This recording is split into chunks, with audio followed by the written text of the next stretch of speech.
Yeah. 1, 2, baby. You definitely know what this is.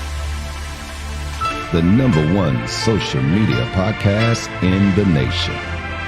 Movement Underground 9.0, the Hip Hop Church. That's it.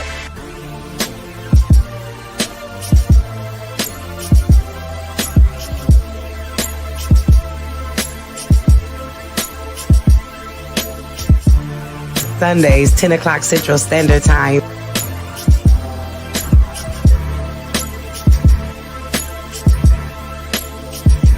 Thursday, 6:30 Central Standard Time.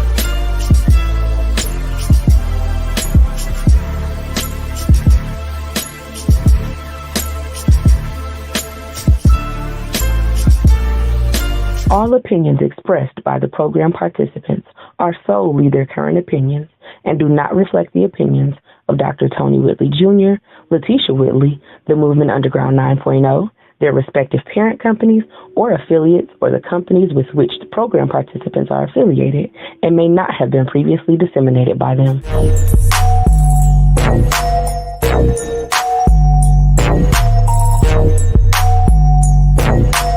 Movement Underground 9.0 is a movement that's bringing people from religious bondage to relational freedom, and 9 is the number of manifestation. Hip Hop Church. Praise God. Yeah. This is for the underground faithful. We've only come this far because of you, therefore we grateful. Catch us every Sunday, 10 a.m. We barely miss. And Thursdays at 6:30, straight P. No mix, Something Dr. Tony Whitley Jr., Lady T. The underground team and amazing guests from all across the world via live stream. This is not your ordinary. We vibe with the people. That's because we're other people. And why we ride with the people. Yes, listen every week. You come along for the journey. Judgment's left at the door along with your worries. Look, this is meant to be. I know you see the chemistry. Blessed by the Most High, it's just a different ministry. Come as you are, with a local or from afar. Regardless of any odds, we're better off with God. Part of my matters, y'all. Welcome to the show. You're rocking with the Movement Underground 9.0. Let's go. You're angry, but sin not. Get angry, but sin not. You That was my thing. Holy Spirit brought it back to my remembrance. Just like Because that. you could get mad. Let's go. Let's get it, y'all. Uh-oh. What it do, good people? Lady T in the place to be. Speak easy, Nancy, Sheila. We always go to church with Mr. Church. And who I'm forgetting? Tracy. I got you now. Moving Underground 9.0. It is the Sunday edition, y'all. Real people serving the real God, having hip hop church. Y'all favorite preacher and y'all favorite DJ, Dr. Tony Whitley Jr. Come on in. Tag people and share 3 times at least if you can. Get a whole bunch of names in there as we endeavor to be the #1. I see you over here. Be the #1 social media podcast in the nation. Lady T, you want some of this earlier? We're going to wait on you today. You gonna wait on me. I'm going to wait on you today. All right, bring my peoples in. We got the super producers, Nancy, Pack 9.0. We got Get That Bread, Minister Sheila Walker. And look at the guests, y'all. Grace and Mercy, y'all, with us on today. Y'all coming on in. Sheila, get them names in the holster real quick. We want to see who with us tonight. Let us know what city and state you're checking in on. These numbers are coming in good. Let's get ready to do it, y'all. Moving Underground 9.0. It is Sunday edition. I think Monte came in first today. Did he beat Bobby? Right. I was a little bit ahead of schedule. So. I think you beat Bobby. Yeah. I think you beat Bobby today.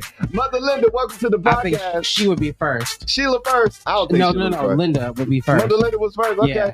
Big brother Bobby Holmes, welcome to the podcast, man. You third today, bro. Nah, in the stream yard, Monte, you was first. Oh, really? In the stream, I just pulled it up. That's what I thought. Shout out to me. Nancy, Tag 9.0. Let's go. What's up, brother Watt? Good to see you, man. Thank you for being a participant. Always supporting. And Sister Whitehorn, God bless you. That's Sky, ain't it? Hey, boo. Sky in the building. Sky in the building. We got Isaac. And there go my son. He'll be sliding in on the show some point today. Mr. Church, Bet, Jacksonville, Florida is in the building. I don't know why I like this beat. I'm just letting it go for a long time. Yeah. Birdman. With it, It's simple, shoes but with it's the essential. socks with it. Yeah. I don't know why I'm letting it go like that. Y'all coming on in. All right, y'all. We got to do what we got to do. Wait, What you saying? just rock with it, y'all. Everybody vibe. Okay. We're going to leave it like that. Hey, make sure y'all register. This when we march in the Sunday. Yeah. Come on. This our marching song. This the choir marching in, ain't it? Hey, in the This our suits, choir's y'all. Turn. Yeah. Get it. Make sure you register for the podcast. Give me a heart blast or a care blast. We are. That's a good old march in. Hey, this next conference, we marching in. Like, ladies and gentlemen, I'd like to introduce to you. Every speaker got to march in. Like, Coming out of Milwaukee, Wisconsin. This is the hip hop show. We gonna do our thing too. What's going on? Angie Coleman Scott, y'all. She was just on earlier. Good podcast earlier today. Everybody coming in. It is Movement Underground 9.0. It is a Sunday edition. Yeah, we can do that. We can set that up. ET. Anybody that got their church walk in, record yourself and send it to me. I'll put it on the show. Oh, my mama. All of our church members. Post yourself. Me and my kids, we finna do it. We coming in. Pull up that song and that beat. Come walking out your kitchen or something into your Oh, my mama, we doing it. Hashtag evening program. We going viral. For We real. coming in on the studio. We marking in past show right here. We coming in like this. Yeah. So we will be recording Lady T. Today. All right. So send me your video. We'll highlight you on the Movement Underground 9.0. Just like we start with, hey, Mother Peggy. I done seen Mother Peggy come in. You got to start when Mama Peggy come in. Listen, guys, we always start off every podcast with the opportunity and the privilege to be able to pray for you here on the Movement Underground 9.0. So right now, come on, get your names in the comment section. Also, get your prayer requests in there. And more importantly, because it's intercession, and intercession is always about somebody else, go ahead and encourage somebody, whoever God places on your heart today, in the comment section right now as we get ready for the Underground Intercession. Let's get it. Underground Intercession is brought to you by Bread of Life Ministries with Minister Sheila Walker. Just like you need nourishment for your body, you need to feed your total being with the Word of God. God will give you exactly what you need for your spirit, soul, and body with the Bread of Life podcast. Connect with Minister Sheila Walker live Fridays, 12 noon Central Standard Time on the Bread of Life Facebook page. Get that bread. And get fed. That music was throwing me off. I was like, wait, is that him or is that? Oh, who talking? Like, who won't pray that bad? Super DJ. All right, let's go around. What's your prayer request today? I'm praying for better weather. Jesus. Yeah, you got That's over, baby girl. I'm still praying for it. I think we still got one more Indian summer in the house somewhere. A little more weather gonna come. You don't think so? It's definitely fall in Milwaukee, y'all. It's definitely fall in Milwaukee. Let's go on the stream. I turned my heat on, y'all. Yeah, a couple of times to break that chill. You gotta break that chill some mornings. Yeah, it's been cool. It's been cold. Hey, national recording artist. His name is Grace and Mercy. Good people.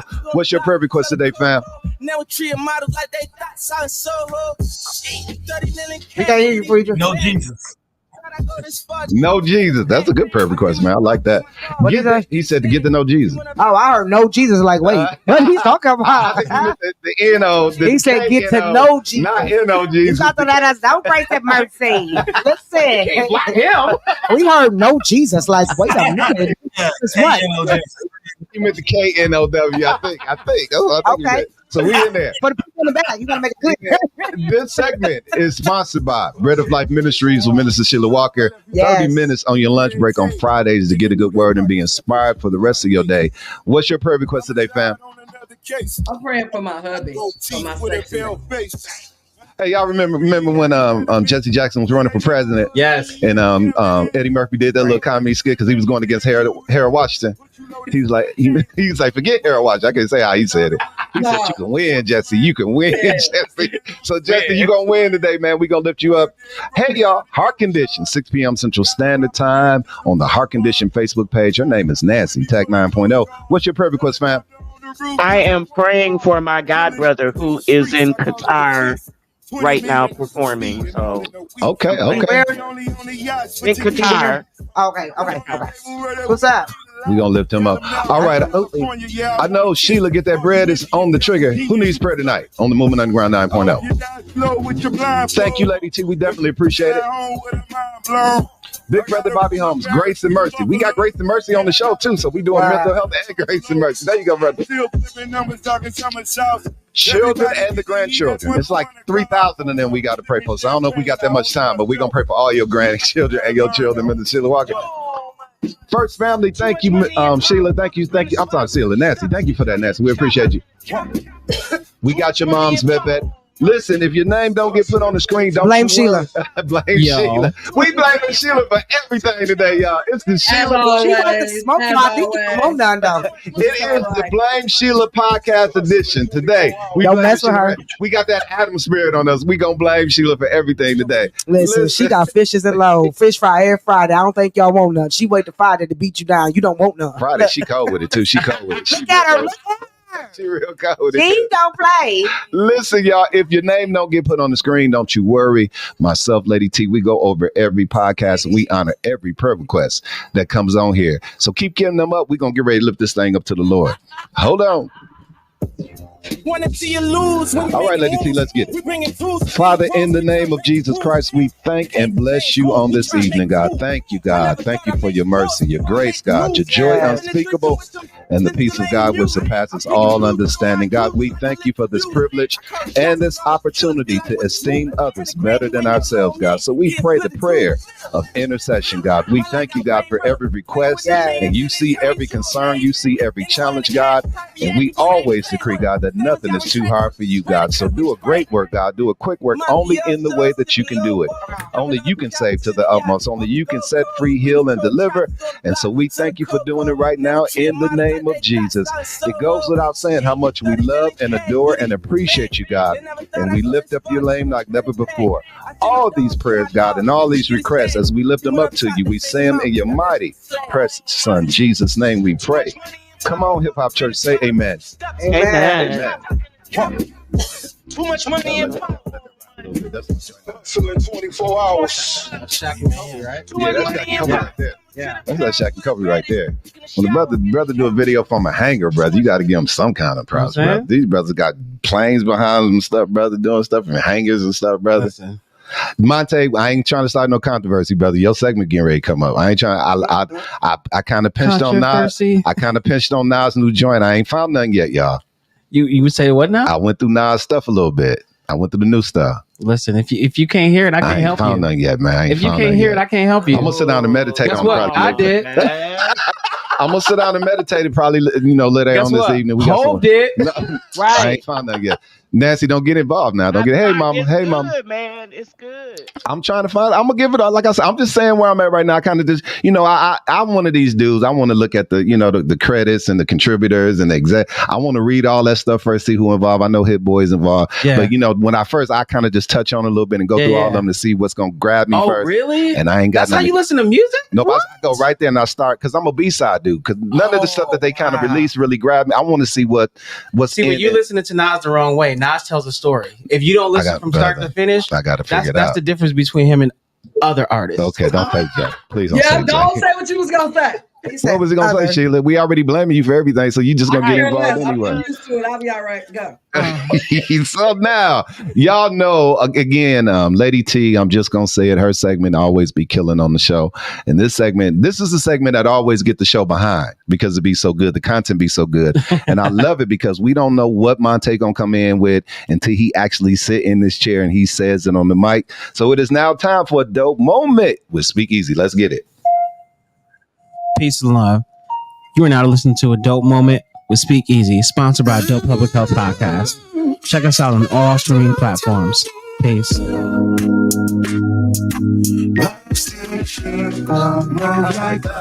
cold like that? What? You cold like that? Wait a minute. Let's give honor where honor is due. Can we give honor where honor is due? Let's start there. Let's give honor where honor is due. Let me show y'all how cold my wife is producing. So now, y'all seen, as soon as I hit the drop, your picture pop right up. Listen. And then, watch this, while the picture was up, she done switched cameras and already had it on camera 3. So when we came out of it, it was already on you, brother. You go with it, man. You go with it. If you ain't gonna do the job, don't take it. What is the subject matter today, Speak Easy? Man, I had like 3 subjects to talk about, and then like driving here, I like completely threw them all away. And he said throw them away. I think it's because what it drove me to is a lot of times I come and I talk about different things, public health related, mental health, they're heavy. Yeah.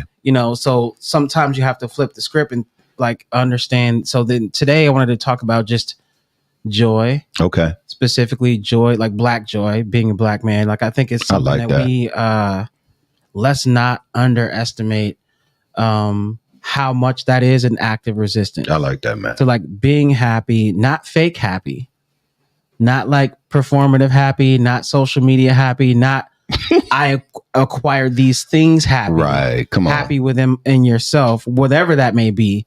That in and of itself is like power. That is good. And that mindset shift can help you out of anything. And like I can say that I personally went through that. Like having like this, I feel like, well, science says we are conditioned to lean towards negativity and pessimism. That's why the media slanted that way. Yeah. So it's an act to lean towards the positive and to embrace that. So like that's really my thing. So I kind of like to throw it to you to remix. Like, what would you say about that? About like the power of just joy, the power of happiness and your own happiness, and then how that permeates. I love it. Let's remix it then. Let's do what we do. And so, and I like to add my segment. My part took a minute and 25 seconds. Crying over you. It'd never be you. You just throw a grenade out there, everybody blow up. And then that's why, we pass it to Sheila. She going to take like 20 minutes and then everybody else can talk after Sheila get done talking. So I want to do this because it's right in line and it's confirmation with the series we in about people affirming themselves. Oh, word. And I like what you said about us as black men. So let's do this. And this is going to get us out of this religious box too. Because I know church folks, if I say, give me the number one thing that give you joy, Jesus is my I want Jesus and I want life and I want it, watch this, to be applicable. I want us to give application on today. So let's go around with our panel and then we'll go with our viewers. And here's the question, or here's the remix. What 3 things that bring you joy? Ooh. 3 things that bring you joy. That's great. Three things that bring you joy. And so we all can get the chance to talk. And one more caveat. Don't pick your kids. We know you love your kids. You can't do That's that. a good one. No. It's about you, not externally. Not externally. Do that. That's our scapegoat, especially us and our people. I love my babies. Yeah, so what? What else? Yeah. Okay, so what do you love about you? Them kids that make this list. Yeah. 3 things. Watch this. That bring you personal joy for you. 3 things that do it for you. And again, I ain't gonna try to tell nobody what to say. Y'all can say what y'all want to say. But yeah, I like what Monte. Don't be so. Sometimes we ain't saying it. Sometimes we humble ourselves to the ground that our forehead is flat on the ground and we can't see up. Yeah. Because we always make it about everybody else. This is about you this morning or this evening. I'm sorry. So 3 things that bring you personal joy. Let's start with Get That Bread, Get Fed in the StreamYard studio. Go ahead, Sheila Walker. What we doing? One thing that just calms my spirit, that makes me happy, that just gives me peace is hearing my husband sing. Okay. His voice is just amazing to me. That gives me joy. Hugs. You can win, Jesse. Jesse winning. Jesse gonna win. If he watching this, I bet you if he watching this, he sing you a song today. It's gonna be real good for him today.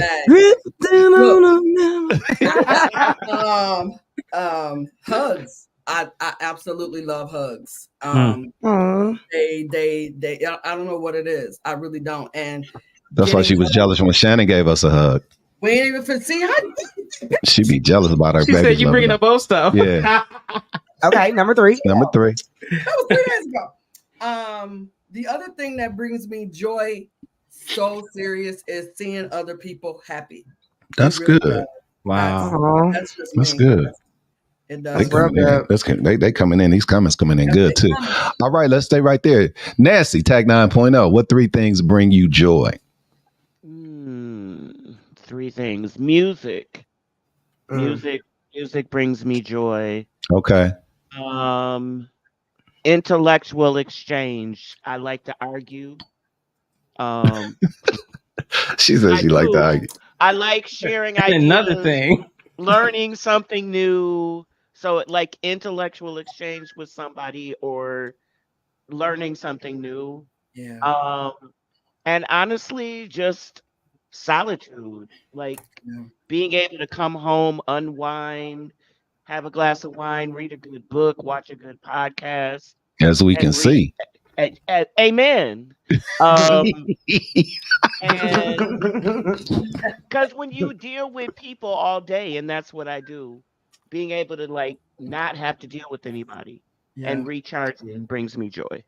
I call it an This is introvert good. prayer for sure. I'm loving these comments. Keep, that's what you say, Mate? That's an introvert prayer. I'm with you on that one. Oh, yeah. Here we go with that introvert stuff again. Y'all keep putting them comments in. They're really, really good. And we're going to get some after we get all of our panelists up. His name is Grace and Mercy, y'all, national recording artist. 3 things, man, that give you joy. Hey, she stole one of my answers. Music. There's something about being in that studio that is, oh my God, it's so surreal. I love to be in that creative space doing music. Second thing is, hey, I ain't got no churchy answers for you, but I'm gonna say money, man. It's something about not being broke. That's, man, you know what I'm saying? When you can do what you want to do, you can pay your bills. It's something that brings you joy as a man, especially when you can, you know what I'm saying, show that money out. Go on, baby, you got it. Go on, get it, baby. And thirdly, man, absolutely my wife, man. My wife is just the center of a lot of peace for me. The fact that I know I have my God-ordained wife, that brings me joy. When the world is kicking my behind, I know that my wife got my back. That's fine. Grace and Mercy. Grace and Mercy. That was good stuff. Lady T. Okay, so like get on that mic. Grace and Mercy, I'm with you. Sheila took my first one, my man. That gives me great joy. Like to know that I got his attention, know that I got all of the time. I be wanting it all, y'all. Like knowing I don't care what he doing, I'm gonna go on and just make sure I got it. And so that gives me peace.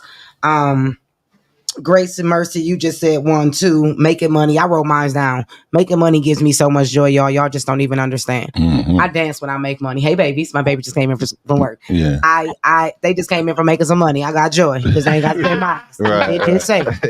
And then you do it. I'm gonna do 4 because all of mine was taken. Because Nancy, you took 1 too. Music. I wrote it down. Yeah. Music gives me joy. I will stand up in a room with kids and I will just play music and I don't even understand. I'm working out, but I will drop it, take it, low, up, down, swerve it, swing it, and it just gives me so much joy. I got one song, y'all. I've been playing so hard. I've been playing this song so hard. Yeah, we on and that one. Anytime I get in a car or anything, it gets me going. And then my 4th one, because everybody said all of those. I don't mean I'm supposed to do 3, but it's my husband's show. I can do what I want to do. Yeah. Making myself beautiful. Where I love too. Like I can do everything that I pay to do, and lately I've been doing it and been paying less. I told my husband, I'm finna stop paying to get the lashes done. I can do it. I've been doing my hair lately. Instead of paying $50, I pay $6 for the pack instead of $150. You know, it's just we can do so much. Like the nails, I could probably do it, but that's one I'm gonna leave for them. Your gift gonna make room for me in that one. Yeah. But I love making myself beautiful, from the $3 shirts to the $7 pants. To women, we can look cute with a $10 outfit on. Come on now. Like for real. You need to do like a podcast on that. You do. I done seen you put some stuff together and you be looking like you're 2 million. Man. And then you tell me, and a lot of times I don't even know. You just, you get stuff crazy on TikTok. Yeah. Dude, I got some shoes for 12 cents. Like, stop playing. They comfy. They are so fall shoes. Thick. They look, my daughter call them slippers, 12 cents. And I be like, look, y'all, look, they was 12 cents for real. Like, mess with me. I love, like, oh my God, y'all. Yeah. I just love them. But you cold with it. You cold with it though. Almost like it is with money. When you make yourself look good, male or female, you should feel good. When you get that fresh line and that fresh twisties on them, on them dreads, whatever your makeup is needed, it should make you feel good. Like you feel brand new. I like that. When I'm sick, if I could just do my hair, put some lip gloss on and some eyeliner, like, yes, I feel better. Yeah. Just a little bit better because you already feeling ugly, but you ain't got to look ugly. That's good teaching. That's good teaching. Speak. What's your 3? I think I'll start with something basic. I love being Black, bro. That's a good one, man. It is amazing. I love. Ain't that a wonderful feeling, though? It is, and I love being my Black. Yeah. I love being like. My origin is traced to the original man. Come on, man. That matters to me. Let's see. Since I can't talk about music, I can talk about music. Overall, being an artist, everything that I do, even professionally, I always weave in artistry and creativity, and I'm still able to hit objectives professionally. Come on. So I really do admire that I have learned how to have fun at work. You'll see me in a meeting And my background, everybody's background is all serious. Mine is Super Mario Brothers. That's good. Like, you can't tell me that I'm not professional. Like, I gets it done, you know? So I love that about me. And then also I have arrived to this space of not giving a fill in the blank, because this is a family show. Come on now. And I think with that comes power, because it's like, I love that. I've done the work. I know me. So I love that now. Like, I don't have to really solicit outside information in regards to who I am. That's good, man. I love that. Let's make what he just said a comment drop. But everybody put in the comments, I don't give a what, so I can get everything. That I love that. Trail in the comments. What up, Trail? Family. And when I looked at it, I'm like, that's what's up for you. Because right now I'm in a moment where I'm recreating a new family to give me joy. Yeah. And we have to be sometimes real with ourselves. That's real. When I say some of your family members ain't rocking with you like you need to, and you just, I think somebody just said it, we just covering up and just doing it, just going along with it. Yeah. Like, I'm in a space right now where I'm creating space so I can get some different grace and space. Range of relationships. You know what I mean? Yeah. Mm-hmm. Like, and I don't mean that I don't love you no less. Yeah. I can love you from a distance. I love people whether you move here, far, or there. That love doesn't have, miles. I mean, it's not a certain extent. Ain't no time and distance in the spirit. That's it. Forget the hype. Love ain't gotta hurt. Yeah. No, I love that. He said family. I was like, yeah. Right now, it depends on what part of family bringing me joy. It is. And I'm being for real. That's good stuff, lady. Because we'll take family and that family is family. No, it's it's certain parts. Like we do church. Church hurt us. Nope. Somebody in the church hurt us. Person. You know what I mean? So no, I love that. Shout out, Trail. Thanks for commenting, baby. That's good. I see Mary Angel. I see that too. We're gonna get some of these comments up too, and we're gonna close the segment. I'm doing the lead. I was like, babe, She don't never let you off. I don't even need to say that no more. I'm coming with it. You know, you should jump and somebody like, She said it's double dutch, bro. Jump in. I'm just doing my job. Please come out and register for the podcast by giving me a heart blast or a care blast, and then I have you to register. And also, Sheila gets some in the host, so we're gonna get some of these comments up on the 3 things that bring people joy. So let me, like I always do, if I can land this on somewhat of a spiritual plane, and then use what Monte brought today with the content to really, really give us a revelation. Now we see different things in the Bible, joy, peace, and the way we look at joy and peace is just how Monte brought it today. You feeling good about something, joy, that's something that's lifting you up. But kingdom peace and kingdom joy, y'all, is not an emotion. It's an ability from God to get to that state. Now, what I want to pull in and what Monte said, and this is good application for us, when you're feeling down and when you're going through and you don't have joy, watch this. Weeping may endure for a night, but joy come in the morning. How is joy going to come? When you listen to the music that makes you feel better, when you get with people around you that's going to build you up and really affirm you, when you do the mental steps and all the things that y'all mentioned on today, that's how you get to that state. And watch this, when you tap into the love of God and watch this, obey by doing things that make sense, common sense, that make you happy or give you joy, you'll get to your destination quicker. Because watch this, the devil is trying to stop your progress, and he stops your progress by making you feel emotionally down and you can't get nothing done. But if you listen to some music, if you get into that creative space, if you get that money, everybody put in the comments, more money, more money. If you get some of them dollars, then watch this, you can get to your assignments, and you can get to that destined place. Because the biggest thing about joy is, watch this, completing some things, or watch this, meeting some of your goals. I done said like 3 comment drops. I'm gonna say one more, then I'll close the segment. And everybody put this in the comments. The true grind is the goal. The goal is the grind, y'all. If you just keep grinding, you're going to meet every goal. I know I said a lot. That's it. In Jesus' name. That was a good segment. Let's get some of these up. 3 things, Sheila, some people are saying that bring them joy. My segment always go over. I still got to get my 3 things too. What? You didn't? I just talked. Waking up in the morning. You did a Sheila. Yeah. We blaming Sheila for everything. I promise on Jesus. Sheila, I'm finna push the button on him. Hold on. On Jesus' kneecap. She said I need my button. Find your button. What do you want?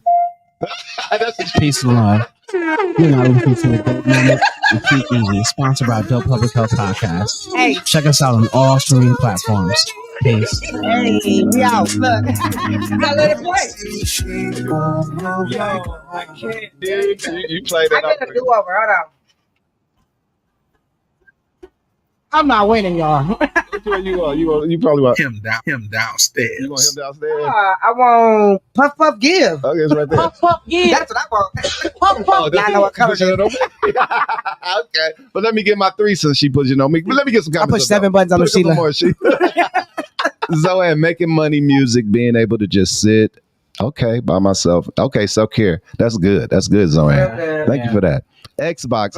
I want to do something. I want to talk about this Xbox thing and how so many brothers, and this is me. I'm making it too personal. How so many men got caught up, brother, where they doing hours upon hours, brother, in front of a game. I just never understood that. I'm gonna ask the question: can you date a man that play the game? I mean, it's better than being hours and hours in the club. True. I guess that's the balance too. Whatever. You home, you safe. Said whatever. You home, you safe.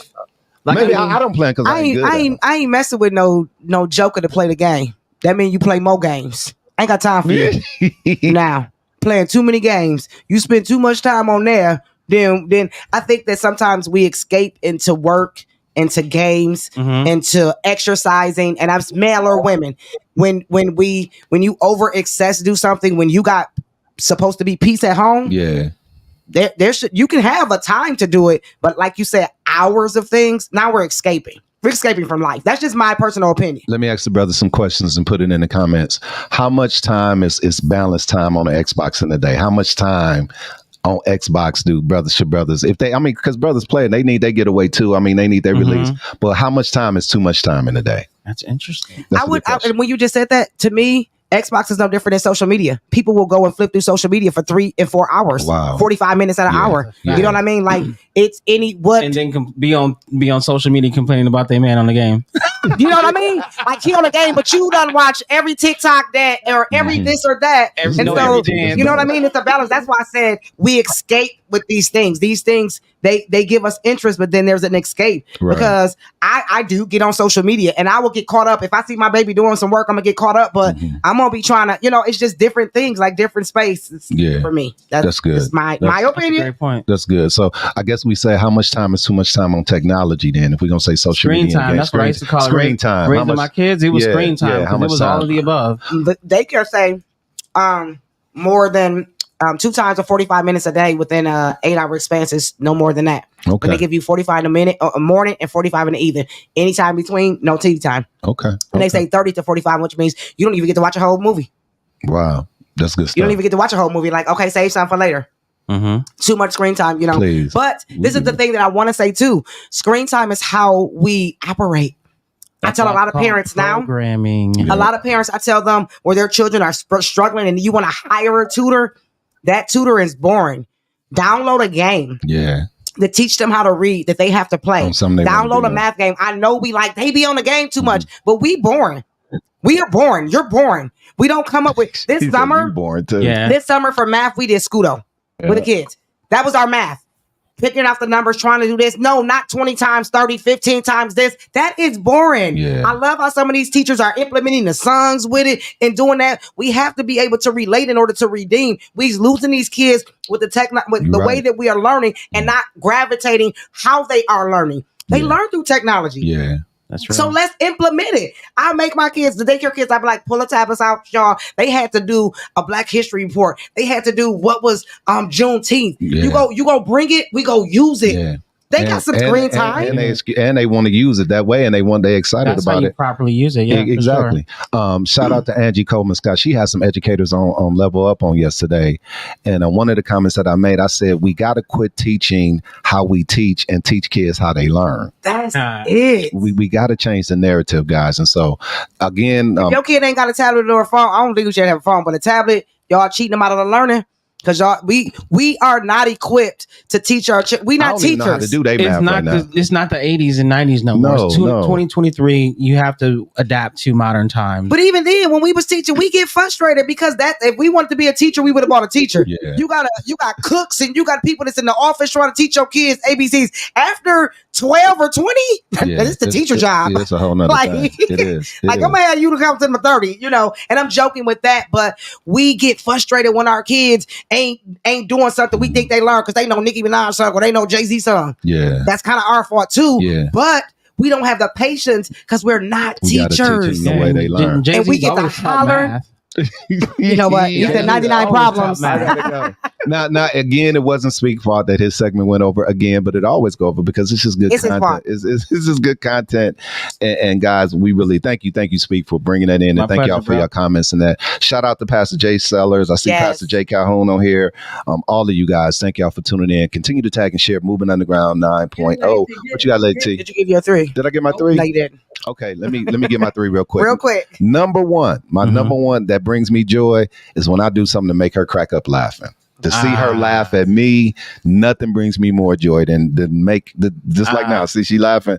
When I can do something I'm talking about not when she blushing and chuckling. Yeah. I'm talking about when I do something like yesterday we came in from a college football game yesterday, and so I had to change my clothes. I had on my little North Face, bro. I started swinging that North Face, brother. I said, because ain't nobody here, Lady T. It's just me and you. I threw that left waist on the floor, brother. I started pop locking, brother, like Major Pain, like you doing that movie, brother. And she just fell out. Oh my God. You know when your man, and when he don't do nothing or he don't do no, or your woman when they just surprise you with the, are you serious? Yeah. Like, stop. Well, let me say it like this, then, Lady T. No, when the person you love only do things for you. No, and that's what I mean. I don't mean it in a bad way. I mean, I know who I married. I married this cool nigga. Okay. Yeah. Like he ain't go be pop locking in the club. I don't want no pop locking musty nigga. Not part of a drill team. That ain't him. But when he make that extra step to just, I be blushing so hard, John. Okay, so number 2. Number 1, this segment going way up. Number 1, making her laugh. Number 2, seeing people win brings me so much joy. Music would be my 3. And then my 4 would be in line with, I've always had this pride, even since I was a little kid, that I felt bad for people that weren't black because of who we are and what we do and how we get down. Man, we are who we are. It's just something special about us. And I just always felt that pride. And even though, we got systemic racism and people do all the things they do to try to tear us down, it's just like when we walk in the room, we notice either way, either if you coming for us or we the comer, we gonna get you either way. And so being a black man is something that brings me great joy. So thank you, Lady T, for making me spit those out. Said I'm black and I'm proud. All right, y'all. We got to keep the show moving. All right, forever. Let's get ready to do it, y'all. It is now time for the Underground birthday shout outs. You ready for me, Lady? Tell me when you're ready. You ready? I had to wipe my hands. Let's go. I'm ready. If you got a birthday in the month of October, listen, get in the Underground 9.0 inbox. Send me your picture and the day of your birthday, and I guarantee you we'll holler you out on the Movement Underground 9.0. The Underground birthday shout-outs is brought to you by Midwest Bible College, the greatest theology college this side of heaven. Let me let that beat drop before I get a rest. Get it. Classes are available in person in the greater Milwaukee area or online. Go to their website, www.midwestbiblecollege.org, or call them at 414-546-1248 to sign up for classes today. If you mention the Underground 9.0, you'll receive $100 off your tuition. Celebrating birthdays the week of October the 8th through October the 14th. Happy heavenly birthday to Jesse Jackson. It ain't his heavenly birthday. Jesse's still living. He's still living. Yeah. That's 2 weeks in a row we didn't put somebody heavenly in the grave. You done put Jesse in the grave. I mean, 2 weeks in a row. 2 weeks in a row. We didn't put somebody in the grave early. So in Jesus' name, we resurrect you, Jesse Jackson. And I checked that twice too. I know what happened. It's okay. No, what happened was when I copy pasted the other one and put it up there. That's all right, baby. Yeah. We good. But no. It don't matter. Y'all can't book me, so let's go. Happy birthday to the next one. She should have hit my hand. I'm gonna make sure I can put nobody else in here. His birthday, Jesse's birthday is October the 8th. Happy birthday to Nick Cannon. He also celebrates his birthday on October the 8th. Happy birthday to Tyler James Williams. He celebrates his birthday on October the 9th. Happy heavenly birthday to our people, Tony TT. That's Sheila people right there. Yes. He also celebrates his birthday on October the 9th. Happy underground birthday to MC Light. She celebrates her birthday on October the 11th. Happy birthday to Dick Gregory. He celebrates his birthday on the 12th. Happy birthday to Tisha Campbell. She celebrates her birthday on the 13th. And happy birthday to the Super Bowl halftime show, Usher, baby. He celebrates his birthday on October the 14th. Happy birthday to all of you from us right here on the Moving Underground 9.0. Let's go. I'm gonna pray for Jesse. Yo, Dick Gregory is a happy. Dick Gregory gone too. Right, Dick Gregory is a happy birthday. Okay, I can just say happy birthday. Right, you ain't gotta say heavily. It's still his birthday. No, she gonna protect me. She gonna protect. Okay, so Dick Gregory, he even when you say heavily birthday, what's the difference? It's still your birthday. Like whether it's in heaven or not, it's still your birthday. Like thy kingdom come, thy will be. Do we say happy life birthday? Yeah. You say happy life birthday? No, Reverend Luke, it's your birthday. It's your birthday. I'm finna stop putting heavily on the birthdays. It's finna say happy birthday. Your birthday is still your birthday. I don't even like when I say heavenly. Like, nigga, it's still your birthday. Like, whether you're in heaven or not, it's still your birthday. So do I just feel like you crying for attention, or not? I mean, not crying for attention, but lady, not crying. I don't mean crying. No, you saying what I'm about to say, and this is the question I want to ask. Do we do a lot of extra for the attention just to let people to get attention from people when we doing these social media posts? And a lot of it is that we see it out there, and then we kind of just mimicking and do because everybody else is doing. Like, here's one thing that I don't personally ascribe to. I don't ascribe that on my birthday I'm putting my cash app on Facebook for people to cash out. No, I just don't ascribe to that, and I know everybody do it, but not everybody. I haven't done that yet, and I didn't understand the phenomenon. But I what I did realize until it happened to somebody that I'm like friends with, and I can talk to behind the scenes. It's like a cousin they haven't talked to in a long time. They talk. It's like, oh my goodness, enjoy it. You have a great time tonight. Right. Have dinner on me. Yeah. Yeah, but that's where for those people that's different versus that's an inbox or a text. Yeah, that's an inbox. But some people that's a reminder. Oh, I like how many people in my family? I don't remember everybody's birthday. I don't either. No, I'm saying happy birthday to me. And then if you want to bless me, you reach out to me. If a person want to bless you, you don't tell them if you want to bless me. No, if they want to bless you, they'll let you know. They're gonna let you know. That sounds thirsty. If you want to bless me. Okay, if I do, I will let you know. And then if you don't, then now you know, they mad at you because you didn't. That if was a fifth, but we ain't all drunk. I just don't ascribe to that. And I think all of us get caught up in the social media web of doing stuff because it's the culture of social media. So we just kind of do stuff.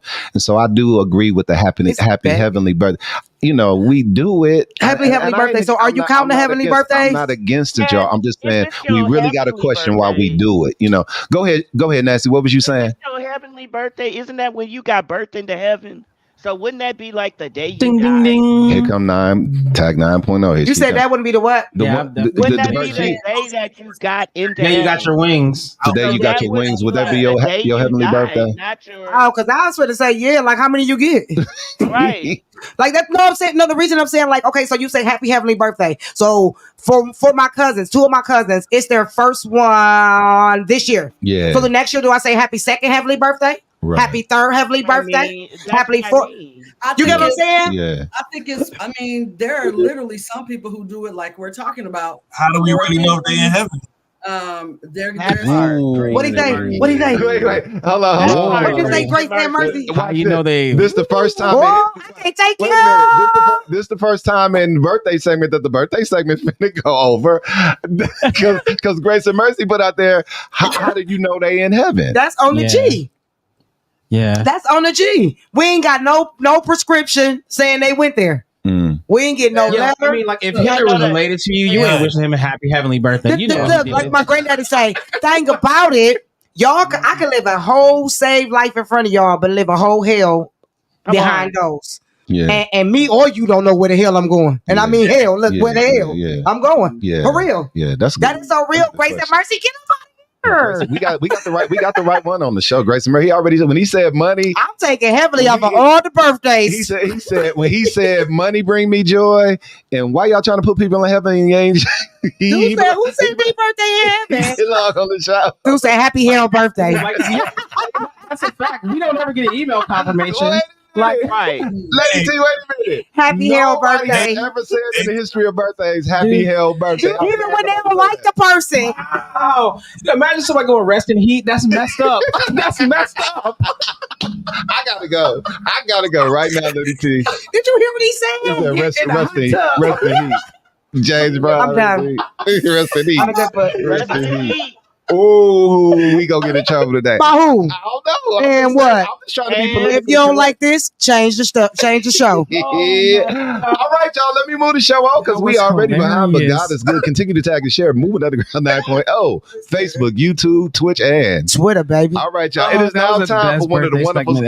I love all of our segments. I love all of our segments. This one I love because I said one of the things that bring me joy is music. So interviewing artists on here is a big thing for me. So Rock the Mic is one of those segments. Listen, if you R&B, hip hop, praise and worship, comedian, film director, producer, all of those things, listen, we want to interview you here on the Movement Underground 9.0. Let's get into it. It's now time for the Underground Rock the Mic melody video. Let's get it. Underground Rock the Mic, featuring the fully committed 100% or reprint brand, songwriter, producer, and national recording artist. Y'all already heard him on here. Grace and Mercy, Savannah, Georgia. We're going to run this video, then we'll come back with his interview right here on the Movement Underground 9.0. Yeah, you get Grace and Mercy. Oh, I'm sorry.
With this one, that's right. Let's blast off. You know what time it is. Yeah, it's Grace and Mercy. That's right. Fully committed, 100% of repent. They say we like your music, Grace, we give you kudos. All because of that, they wanna kick it like judo. You know, I'ma pull a clean up in that tudo. Had a space swag, yeah, that boy, that Grace from Pluto. Man, I'm from Pluto. Man, I'm from Pluto. Man, I'm from Pluto. Man, I'm from Pluto. They see me riding, looking clean up in that tudo. Had a space swag, yeah, that boy, that Grace from Pluto. Man, I'm from Pluto. Man, I'm from Pluto. Man, I'm from Pluto. Man, I'm from Pluto. They see me riding, looking clean up in that tudo. Had a space swag, yeah, that boy, that Grace from Pluto. See, I done got up in the church, but it's okay, I'm still cool. Though, ain't worried about them demons, I move fast, they moving too slow. Plenty girls up on my team, but I can let a few go. There's nothing getting some until I find that one like Uno. You know, ain't no dang gon' ring up on your finger, but them girls, they see me swagging, so you know they wanna linger. Hey, I'm looking for the one, somebody tell me, have you seen her? Cause I wanna mix it up, just like coffee and some creamer.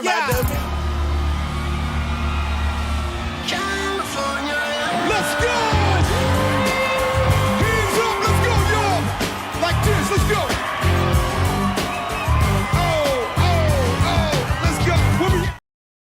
Let's go! We got in there. Underground 9.2. Y'all seen them on there. Grace and Mercy, y'all, national recording artists. We got them right here.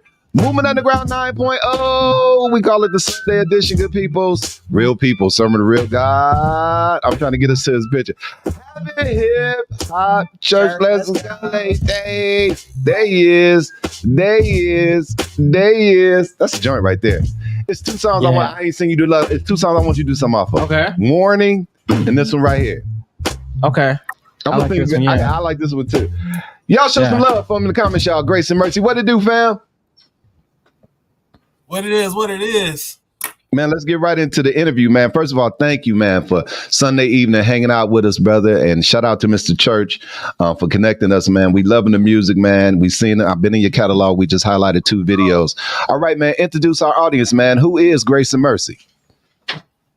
Fully committed production group, 100% or repent. I am Grace and Mercy. Grace and Mercy is an independent gospel rap artist. Now I'm in Savannah, Georgia, but I'm originally from DC. Shout out to my up north family. I'm an entrepreneur. Right now, I'm in my t-shirt shop. I started out making my own merch, and then God blessed that thing, and now I've been able to turn it into a business. I'm a father. I'm a husband. I'm just all around cool guy, man. I'm me. That's what I'm talking about, man. Let's get into it. And again, I know Church ain't educated you and had the sidebar talk with you. He probably be sliding in the show a little bit later. But we always come with this question with the artist, man. And I hope you've been watching our show, because if you don't have the right in your top 5, brother, we're gonna get into a fight on my show. We ain't gonna have grace or mercy for you. So here we go, man. Here we go. First, let's lead into it like this. Who's the artist, man, that you listen to coming up to kind of shape your flow, man, or how you get down? Mate, when you listening to him, who you hearing a little bit, man? So with the energy and the flow, like before you said DC, I was like thinking Wale. Yeah. Oh, okay. Yeah, because it's like Wale got bars and energy and style. Yeah. Which like he's highly, highly underrated, and he knows how to have fun. Yeah. And not do like the bang bang shoot 'em up, but still be fire. So like, it kind of gave me that Wale energy. Yeah. He a hype thug, brother. He a hype man and a thug all at the same time, which is a good thing. That's a compliment, Grace Murray. That's a compliment. Okay, so who are the artists that you listen to that kind of shaped you to come into who you are? And then after that, I need your top 5 hip hop artists of all time. Let's go. Man, as coming up, listening to music, of course, like I was up north, so Jay-Z was one of my. Hold right there! Stop, man! Stop! Don't say another word, brother. Don't say another word, Grace and Mercy. You are official underground family for the rest of your life, brother. You ain't never got to worry about getting a spot on this show ever. You the man, because you said Jay-Z first. Church, shut up. Sheila, shut up. All y'all shut up, because he said y'all apocalyptic. Look at Church. He's talking about no. Church, Grace and Mercy is our people for life, brother. He just Sheila. That's amazing, he just fooled everybody. But go ahead, you can tell it. Tell everybody everything else, brother. I'm done with it. Absolutely, like I said, Jay-Z was very influential. If you listen to my music, I like to do like the double bar at the end. So like Fabulous was another one that I really. That's a great point. Man, top 5, sheesh. Man, I listened to like 50 Cent. I did my Young Jeezy. Oh my God. Some old school T.I. Man, dude. Okay. That's a nice 5. Yeah, you got one more still. Yeah. Myself, shoot. Hold up. There you go. You better no pop. No pop. Now notice, viewing audience, all you Tupac apologists. No Tupac was put in this top 5, which is a great top 5, number 1, because he didn't put Tupac in there at all. Sheila's very disappointed right now, and Mr. Church is very disappointed. But people know what they're talking about, so we got real artists on here. They very intellectual, they very smart, and we will not interview them on this show at all. So with that, Grace and Mercy, the name, man, how did this spark up, man? Why did you even come up with the name Grace and Mercy? All right, so before I got saved, like my rap name always had something to do with me. My real name is Ray, so don't laugh, but my first rap name was Stingray. Hilarious. Oh, okay. That is hilarious, brother. And then I changed it to Massive. I'm from DC on Massachusetts Avenue. The abbreviation is Mass. Then I put the AVE in the end, so then I started going as Massive. So Grace and Mercy came around from once I got into the church, I started thinking of biblical names or biblical words that I could take my name and add it in. So the first thing I came up with was, my real name is Ray Maul. So my first name I came up with was Pray Maul. And my brother, shout out to my brother Swag Leon, he said, "Don't ever say that again in your life." Sound like primos. So then what we ain't gonna do. Not gonna do is that. So then I started playing around. It was like pray seemed a little boring, and then I stumbled across Grace, because I did always spell my name wrong. So that's why my name was GRAYCE. Yeah. So then it was going to be Grace. And at the time, I had a little brother that was in the streets with me that we used to gangbang together. And I used to be a Crip, so don't even be fazed by this red. That's the blood of Jesus, amen. His name was Mel. His name was Mel. So Grace and Mercy was literally a play on words to say Ray and Mel. And that's how they used to introduce us. But when he, you know, we praying for him, he went back out there in the streets. So the next time they introduced me as Grace and Mercy, which was wrong. Okay. Stuck. So now that's how I became Grace and Mercy. I love that's getting real. The stories behind the names, brother, because then they, and this is like, what'd you say, Grace and Mercy? What'd you say? I'm glad you asked me that. I love when people ask me that because people don't even know that Grace and Mercy was kind of an accident at first. That's fine. A lot of people don't, you know, even when we tell about our name, and it's a story behind everything. Church has a great podcast, Rhyming Word. Y'all can check them out tomorrow, 6 p.m. Central, 7 p.m. Eastern Standard Time, 6 p.m. Central Standard Time. And what he does, he breaks down the lyrics of each artist. And then it's good to just get the background of knowing intimately how you grew into the creator side and how you grew into your name. Just like, I ain't never asked you where Speakeasy came from because it ain't got nothing to do with DeMonte. Where Speakeasy come from? It came from actually very similar story. My first show, I was originally Speakeasy was going to be my record label. So it was me and a few other artists, but I did my first show and the guy introduced me as Speakeasy. I was originally just going by my first name. Really? After I was like, I'm dropping all rap names. I was like, real name, no gimmicks. His first one was D-Money. But then like I got introduced as Speakeasy before I performed. And then after that, I just flipped it. It's like music that you gotta have, like the Prohibition. Like they gonna sneak to get it. It's that dope. I like to see. I never knew that. I never knew that. So I wanna close out the segment, but I got one more question, and then we'll get all the information from Grace and Mercy. Listen, man, if we would say you had a bucket list of artists that you would want to either have a feature on some of your projects or do a feature with, give us 3 people, man, that you want to just do some music with, man, in the near future. That's a great question. So we talked about who I listened to coming up, which made me get into music. So like now, gospel artists, I really want to work with GS. Okay. GS fire. He's underrated, but he is fire. I would love to work with Bizzle. Bizzle is one of the greatest. Absolutely Lecrae, man. You know, you got to show the love to Lecrae. Who else? That's number 3. I would like Andy Mineo. Andy Mineo is real ill. And then number 5. Suave Corleone. Shout out to my brother Suave, man. That's your brother. Hey. I've got to make work on some more music. I ain't gonna let you off the hook. So what if Jeezy called you today and said, man, say that. I want you to do a feature on my track. Would you do a feature with Jeezy? I got a question after that. Yeah. Absolutely. There you go. You know, when the song about, I'm hope that he not only talk about trapping, but yeah, absolutely. That was my question before you even said that. That to flip a mockingbird. That if you if a worldly artist came to you, would you spit with them? Would you drop a verse? Yeah. And my thing is, they do some songs where they ain't cussing. They do some where they refer to God. They do it. Those are songs that don't go crazy, but they do have that in it. You know what I mean? So if the opportunity came, that would be a blessing even for them to do one. And they actually be dope. They songs be dope. They be knowing more about the word than you think. Yeah. They just rap about what sells. They just say it they just saying in the language that we understand that we talk every day. And sometimes if you really listen to some of the stuff they be saying, they be hitting little gems in there. You just got to know your word or know. So let's put this out here, and then Grace and Mercy will close the interview with giving us all this information so y'all can get this product in your hands. I want to ask the artist that's viewing today, because we just put it in the dynamic that the content of the song would be the reason if they get on with a worldly artist or not. So is it any artist out there would take the opportunity to watch this, put their impression on a worldly song to make impact?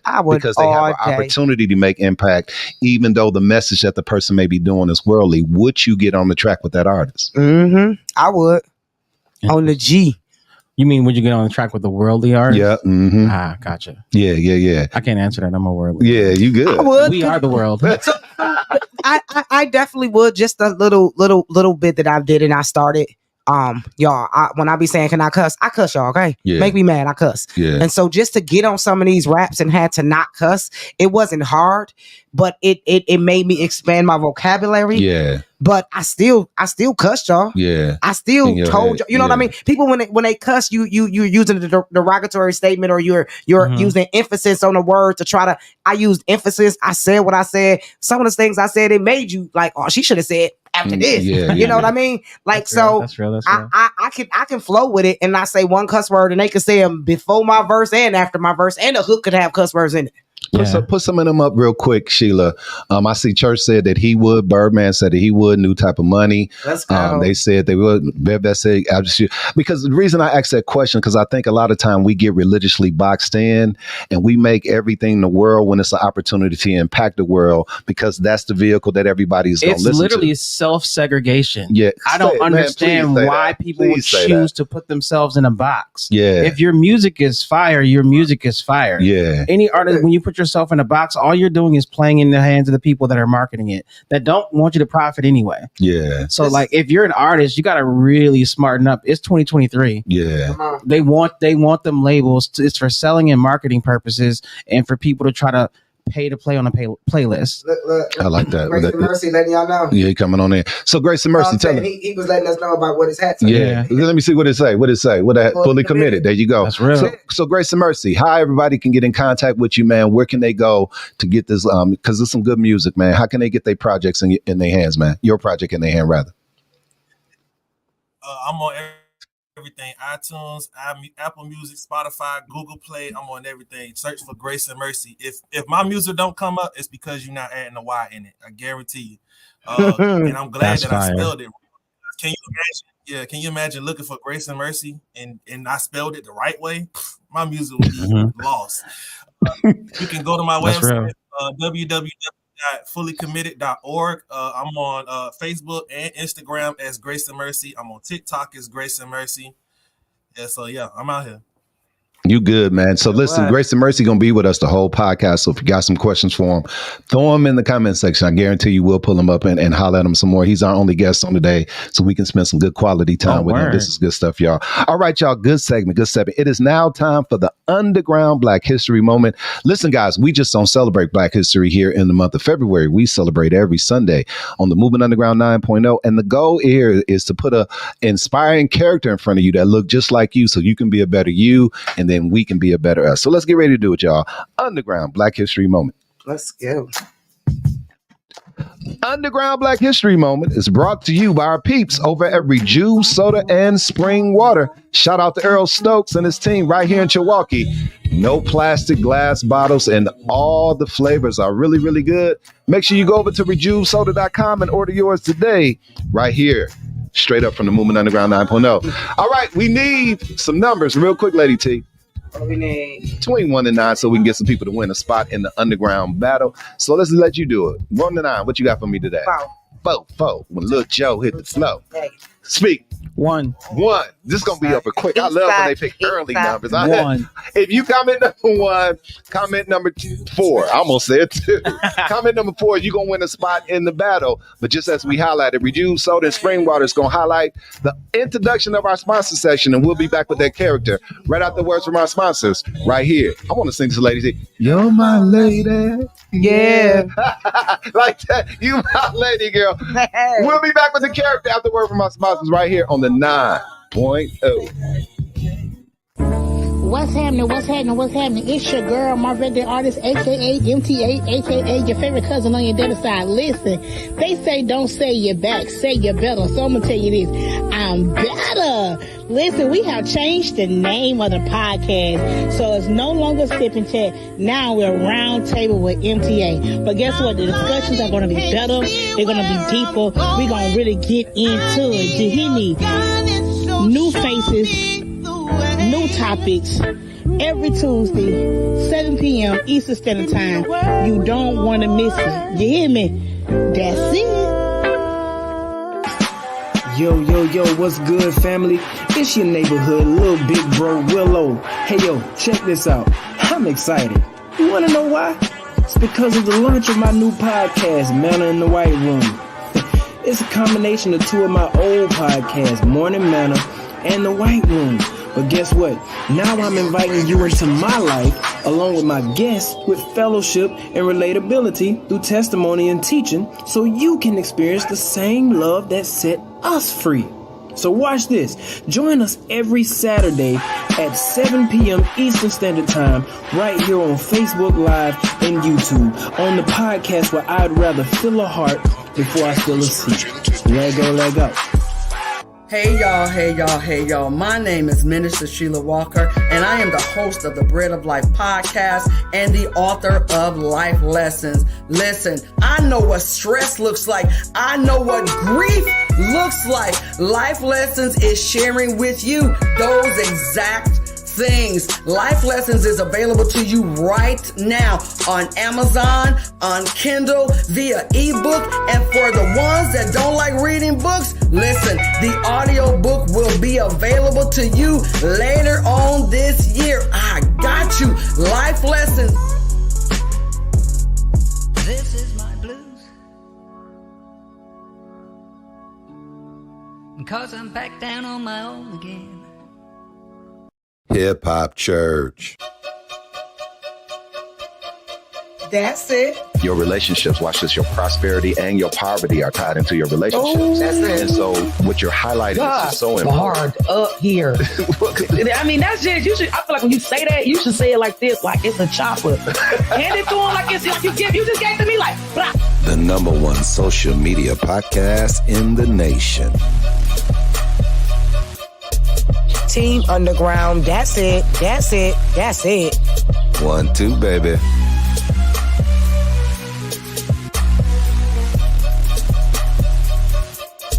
Hi, I'm Bishop Daryl Hines, and I got it this time. I'm a professional here. 3, 2, 1. Hi, I'm Bishop Daryl Hines, and you are watching the Movement Underground 9.0 with Tony Whitley and Lady T. I want you all to stay here because y'all gonna be blessed for real. That's it. Tune in Thursdays, 6:30 Central Standard Time, and Sundays, 5 p.m. Central Standard Time. Movement Underground 9.0, Facebook, YouTube, Twitch, and Twitter, baby. That's good. All right, y'all. Time for the Black History character. I don't know why other people they be in the stream. They don't know why they don't hang out with us and actually come in the show. They be out of the show more than they in the show, like T. I don't know why they do that. Let's go. It must be one of the problems with one of our producers who's supposed to be controlling that narrative. I don't know why they be out of the show. Oh, we. Shots fired. All right, y'all. Let's do this Black History character. Let's get it. She is an American. How you say that? Restaurateur. Restaurateur.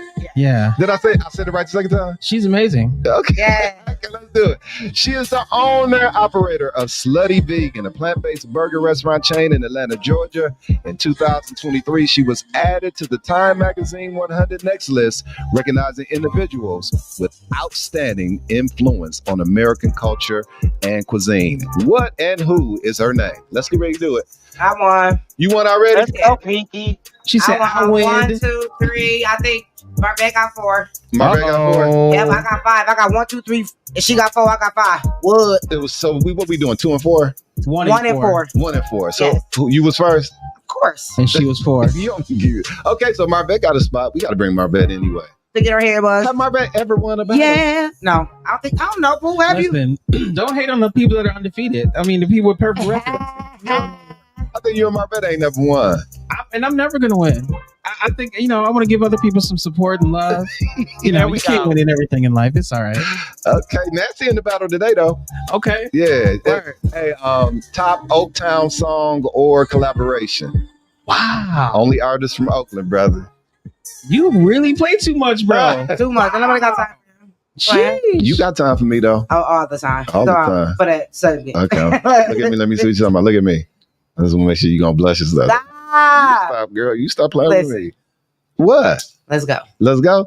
All right, y'all. As y'all see, we are not on Patreon yet. Right.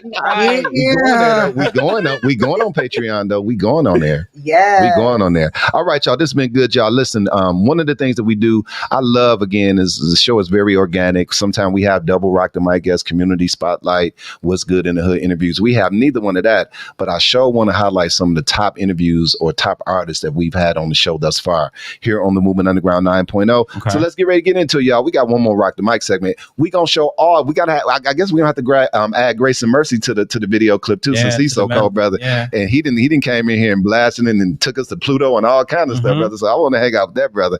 All right, y'all. Rock the Mic melody video featuring some of the top artists that we've had right here on the Movement Underground 9.0. Let's get it. Listen to that beat. You want some of this? No. 9-0, Chicana, Jacksonville, Chilwaukee. Yeah. Whitley Jr. on the hype and the hook. Let's get him. I'm blinded, can't see where I'm going. I need your guidance, so show me the way. They need a word with you, Lord.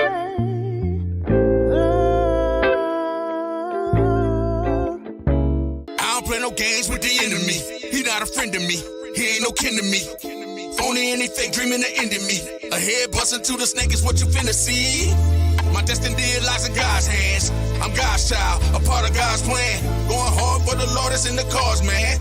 A soldier for the king, let's go to war, man. Didn't wanna get love, so I chose the right road. Couldn't do it myself. Feel like I'm on a tightrope, and I needed some help. I was looking for help in all the wrong places, in all the wrong faces. I was blind, I can see now. Delivered, I'm free now. Save me, I don't know how. He making a way now. Now I got my own way now. Now I'm on my way now. Haters trying to bring me down, but I won't have. Sometimes I lock myself up in the studio. Think about if I wasn't here, how things would go. If I wasn't married to the game like wedding rings, and the words that I spoke didn't really mean a thing, would I still give my all or would I walk away? Would I be less concerned seeing a brighter day? What if I gained the world and they took it all away? Would I be okay? Cause that's something I couldn't take.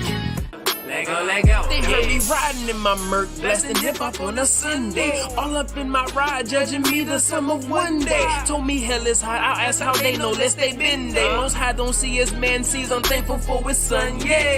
This that hip-hop that they heard, but this my inspiration. I wake up every day with my eyes up as his creation. Unless you know me, you will never understand relation. I was only 17 when I started banging, infatuated with fast living, so I started slanging, trying to get the paper on the corner with my homies hanging. It's funny how chasing money will have some people changing. Let me explain it, I was raised in the church. My father, he was a pastor. My mother, she didn't work, so the kids she was looking after. We ain't worried about the beast, we ain't worried about police. Jesus Christ, he gave us peace, wrote the curse like it's a lease, eat the word like it was quiche. You can tell by how I preach, I don't even need a feature, I don't even need a beat. This ain't really for the weak, you ain't paying by the week. Scared to fast, you like to eat, sugar free ain't nothing sweet. Remember I was in the streets, God called, I said come to me. Jesus blood be in my jeans, prayer rag in my dungarees. I got brothers that's gon' squeeze, they got grandmas on their knees. Lord forgive them for their deeds, spirit training like it's creed. You can't live until you bleed, like a bird we dropping seed. In the spirit we got keys, all them demons flee the scene. Flexing on the devil like I do, call me stone cold, traveling on the straight and narrow path. Looking all alone, but I'm 4 deep, cause it's me and the Trinity. Serving notice to my old self, player R.I.P. Say la vie, in them secret places where my father be. Preaching in the booth, but my ministry is in the streets. Gotta tell the lost about the person who done saved me. Gotta tell the lost about the person who done saved me. Friends Versace, sit back and watch me. I became an anomaly to break up the monotony. Environment hostile, spread like wildfire. And I'm on my second winter, y'all are way past tired. Ignore the speed limit, I got it, I get it good. And in the hood, way beyond the city limits. Put this instrumental in my whip and took a ride. And I'm solo, ain't nobody matching my drive with the diamond in the back. Sunroof top, slight lean to the left, cruising like my grandpa. Trying to be the top 5 but who stepped in the psych room. Don't know the 4 below me, but I'm sure that they nice dudes. VITV is the site to subscribe to. Lock Boy Forever, Cuba Do, and then IQ. So I really hope you like my presentation. I got all clean and shaven, I'm here to speak a painting. They call me J-Fence, I'm something like a secret agent. The mission is please the Savior and keep defeating Satan. Vince. I'm on a mission to lift him to the ozone and even beyond. It's my team and I drafted Holy Spirit, Father and Son. This game rigged, but we blessed up. So guess what, man? We already won when they talk down and they backbite, but they can't stop that I am the one. No weapon for us shall prosper. Chrissy, we moving like mobsters. Steak on the side with the lobster. At the shrimp, better cook it up proper. Not even stop sign can stop us. Demons run up and get mopped up.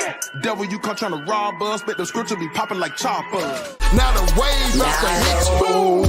Lady T, follow me, I'ma show ya how to fish. Make your fishermen drop a beat, just don't miss. Y'all been rapping about things you never had, that's a wish. Grab a pole, get the bait, now we can fish. It don't matter how you get it, it don't matter where you know. If you can't redeem or relate, they ain't gon' come. First 4 out of 12, man, that should mean something. I'ma send these fools to church, cause I see these folks is running.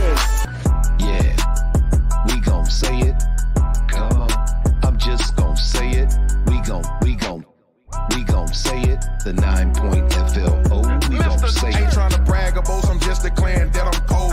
Ain't never left the States, but yet my verse is toward the globe. You could go. All right, y'all see all of them. They got me flipped. They got Grace and Mercy. He the star. We got him in the middle of the today. What? Grace and Mercy this star today. Y'all seen all the hot artists we got on here, man. Continue to hook us up, y'all. Movement Underground 9.0. This is the Sunday edition, and it is now time for the Underground. What's good in the hood and PSA. Let's get ready to get them. Tune in Thursday, 6:30 Central Standard Time for the Straight Pinot Mix exclusive, and Sundays, 5 p.m. Central Standard Time. Movement Underground 9.0 Sunday edition. Facebook, YouTube, Twitch, and Twitter, baby. I got it right here. Today, that can't be right, Lady T. Nope, let's go. Better number one. Better number one. Let's get it. If you need quality childcare in the city of Milwaukee, Next Generation FCC is the childcare for you. 414-999-54. Did I say enough nines? 27. I feel like 4 nines. I'm trying to get myself together here. Listen, the best childcare this side of heaven. Next Generation FCC, Milwaukee, Wisconsin. Let's go, Lady T. The official apparel of Movement Underground 9.0. Wear 9.0. It is a link being put in the comment section right now. It is cool in Chilwaukee, but you need your hoodies and your t-shirts. Go there and order them right now. Wear 9.0, the official apparel of the Movement Underground 9.0. Let's go, Running Rebels. Running Rebels community organization, epic evening celebrating 43 years of service. Make sure y'all get with them. They got a nice keynote speaker from TMJ Channel 24, 7 p.m. Central Standard Time, October the 19th. Get with them. Let's go, Lady T. Better number 4. Free Dental Day, y'all, coming up October 14th here in the city of Milwaukee. Listen, they're lining up about 7 o'clock in the morning, they tell me. 8 a.m. to 12 noon. You can get your teeth clean, get you some fillings, extractions, anything that you need. Anybody 8 years or older, it is free to you. Get there, 119904 West North Avenue, Wauwatosa Family Dental. Let's go, Lady T. Hey, y'all. We got 2 phones. That's what we said. Lady T is the rep for Safety Net. Listen, if you qualify, get with her right now and call her 414. Well, don't call her right now because they've been calling during the show. 414-213-0322. If you qualify, you can get a free tablet or a free phone. Free internet is already built into these devices. Save you on your phone bill. Check her out. Safety Net with Latesha Lady T Whitley. Your name on this, so I had to say the whole name. Matthew 25. Thank you. Lady T Project, 4847 North 71st Street. Listen, get with us, y'all. If you need some clothes, you need some food, it's out there. If the sun is shining, no rain, we always got it for you right here in the city of Milwaukee. Don't isolate yourself. Insulate yourself. If you don't feel you have nowhere to turn, 988 Suicide and Crisis Lifeline is the number to call. You can chat with them as well. 988 suicidecrisislifeline.org. Call them today or get in the 9.0 inbox. We are credentialed and certified to help you in any area that you may need. If we don't have the resources, we can direct them to you. If you got a PSA you want us to share, guys, get with us. We'll make sure we shout you out here on the Movement Underground 9.0. The PSAs and shout outs are brought to you by This Week on the Underground. Tune in Thursday, 6:30 Central Standard Time, and Sundays, 5 p.m. Central Standard Time. Great interviews, hot artists, and of course, a relational word that will make you better, which will make us better right here on the Movement Underground 9.0. Let's go, Lady T. You ready? Yeah. Like we always do about this time. The #1 social media podcast in the nation. I am Dr. Saquana Taylor. Hey people, I am Tim Charles. I am Ashley Cunning, the Hall of Famer of Vincent High School. I'm big on knowledge. Yeah. We are the Hip Hop Church, Movement Underground 9.0, Facebook and YouTube. That's it.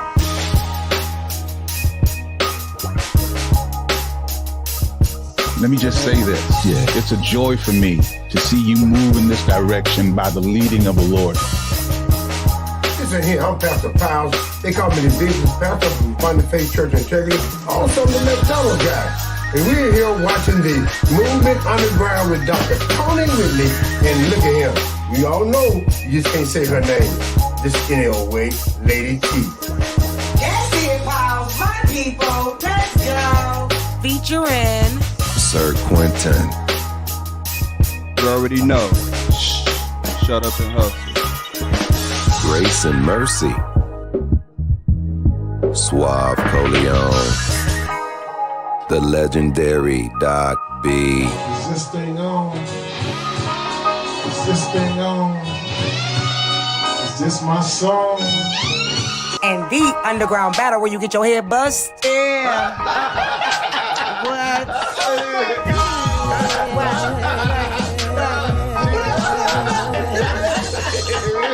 Tune in Thursdays, 6:30 Central Standard Time. Sundays, 5 p.m. Central Standard Time. Movement Underground 9.0. Facebook, YouTube, Twitch, and Twitter, baby. What up? All right, y'all. The number one segment on the Movement Underground 9.0 is called I'm Just Gonna Say It. Oh, yeah. With the incredible, and I can only say this, beautiful Lady T. Listen. Lady T, you want to get some of this? I can say that too, because she look like me. Turn me out. I can turn you up. You want to get some of this while you answer your question? Listen. Lady T, let's go. Yo, it's my segment on the 9.0. It's the Sunday show, and you know how I flow.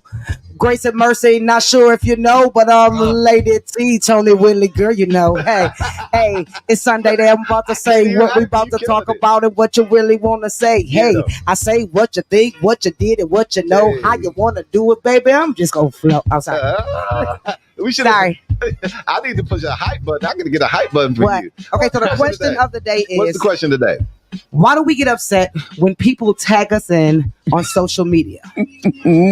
You have accepted them as a friend. Oh, this is a great You have question. agreed to all of the terms that's on social media.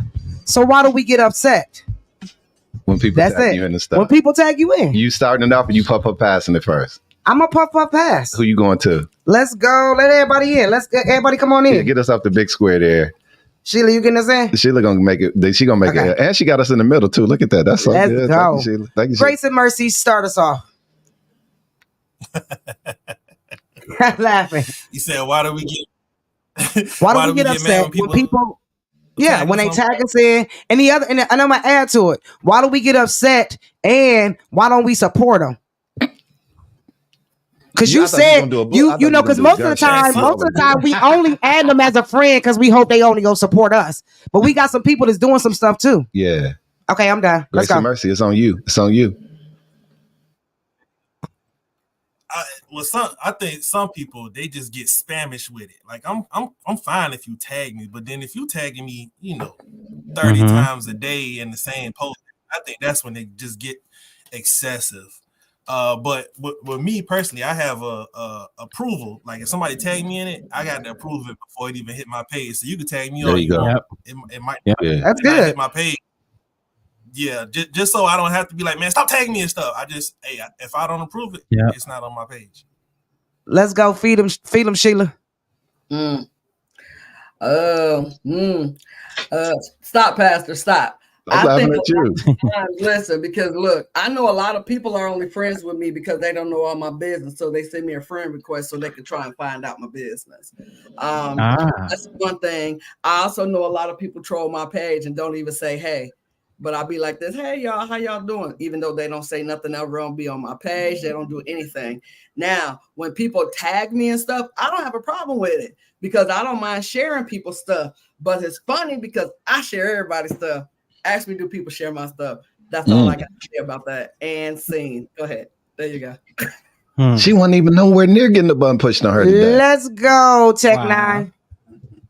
I got I to say. mean, Come. I like the approval button. I think if I'm friends with you, listen, social media is networking. Mm-hmm. So I have my friends list and then I have my open stuff. 90% of my stuff is shared to my friends. That's it. Like everything not for the public. So I feel like if somebody tag you, you know, it's a beautiful thing to be able to like it, love it, comment, and never hit your wall. If you don't want it on your wall, don't put it on your wall. That doesn't stop you from sharing it, supporting everything else. But it's like anything else, it's personal preference. Yeah. Tisha, that's what you signed up for. You signed That's up what for you signed up for. Come on. All of the things that come with it. Speak, let's speak. For me, it's That pretty was covered, by the simple. I think it's one of those things where most people are trying to curate a brand themselves. Okay. So it's like you have the right or ability to protect or maintain what that brand is. So I think it's not something that you should get mad at. If you do, then it's like, yeah, you could just do yourself a favor. And Right. like, you can just unfollow that person and you don't have to worry about that issue. Like, we don't have to make things that complicated. Like, it's like, if you really ain't rocking with it, just unfollow that person, then ta-da, you're never tagged again. Yeah. Well, before I go to you, the the question came because I seen a lot of stories of people complaining about people tagging them. And I mean, like really, really going in, like, stop tagging me in the post. I don't want to be in your post. When all you got to do is either one, control it or delete them. But then it goes back to the original content. I love the original content. What was the purpose of you accepting them in the first place? Because you wanted them to support you. Because that's the whole purpose. When somebody asks to be your friend, you either say, okay, you can either be my friend or I want to be your friend based on that. Yeah. And you have to understand what we getting into. That's the whole thing of social media. Share so everybody can see my stuff. But so many people, like literally last week, I seen at least 5 to one person. I even just inboxed them and was like, well, why don't you go and set your settings where you have control over that? Because I'm the type of person, I'm not going to go through and delete you. Not unless you causing some major problems where the next one is I'm going to beat you up. Yeah. That's like being disrespectful coming from my man or coming from me. You know, people still do that. You'll stay and see a whole picture with me and my boo, but still, you know, like, come on, y'all. Y'all like retarded. Like, and then the Africans, they got it bad. The Africans got it bad coming on you. If you become friends with one African, I'm sorry, you got the whole the Wakanda. I'm African. What you talking about? Wakanda forever. Yeah. No, I just said that because I don't think this applies to everybody, but I think we all have been in a position where someone has tagged us, and this is a big one. Why they tagging me? They don't even support me. That's what I was That's a good one. That's what I was You tag me in your stuff every time, but when I tag, it's cool when you do it, but it's a problem. You know what I mean? And I would almost add to that. Yeah. As mayor of West Wakanda, Wisconsin. But I also do believe what we as people have to understand that every time we're spending time on social media, we're paying somebody. I said that here before. Yes, sir. So it's like what you have to understand is like people, there's monetization tied to followers. Yeah. So some people really don't want to interact with you. They just want metrics to push and promote their own thing. Some people truly don't. That's not an intention of theirs. And I think we should also understand that. Some people, they're not interested in anything but promoting themselves. And that's okay. No harm, no foul. But control your settings. Yeah. This also with that, I've seen at least 3 posts this week was like, I need this many followers. I need this many comments. Please make these comments, because I guess they're trying to get like paid or something. Yeah. And I mean, I get it. I'll help you if if you rocking with me or we rock with each other. But if it's a couple of them, I was like, oh, you will be 3 short or 5 short, because you ain't been on my stuff. And I'm petty. I'll go back and see when the last time you shared or I shared it with you, and I get my link back. That's it. Go. Did you say unlike? Well, my perspective on it is similar to everybody that's come in here today. The reason Share that everybody's stuff. Yeah, the reason that Yeah. The reason that we even doing what we doing with this platform is to support people. And so we real aggressive on the weekends, y'all, with our tags and our posts, because we're highlighting the people that's coming on the show. I may put their name in the comments to let them get into other persons.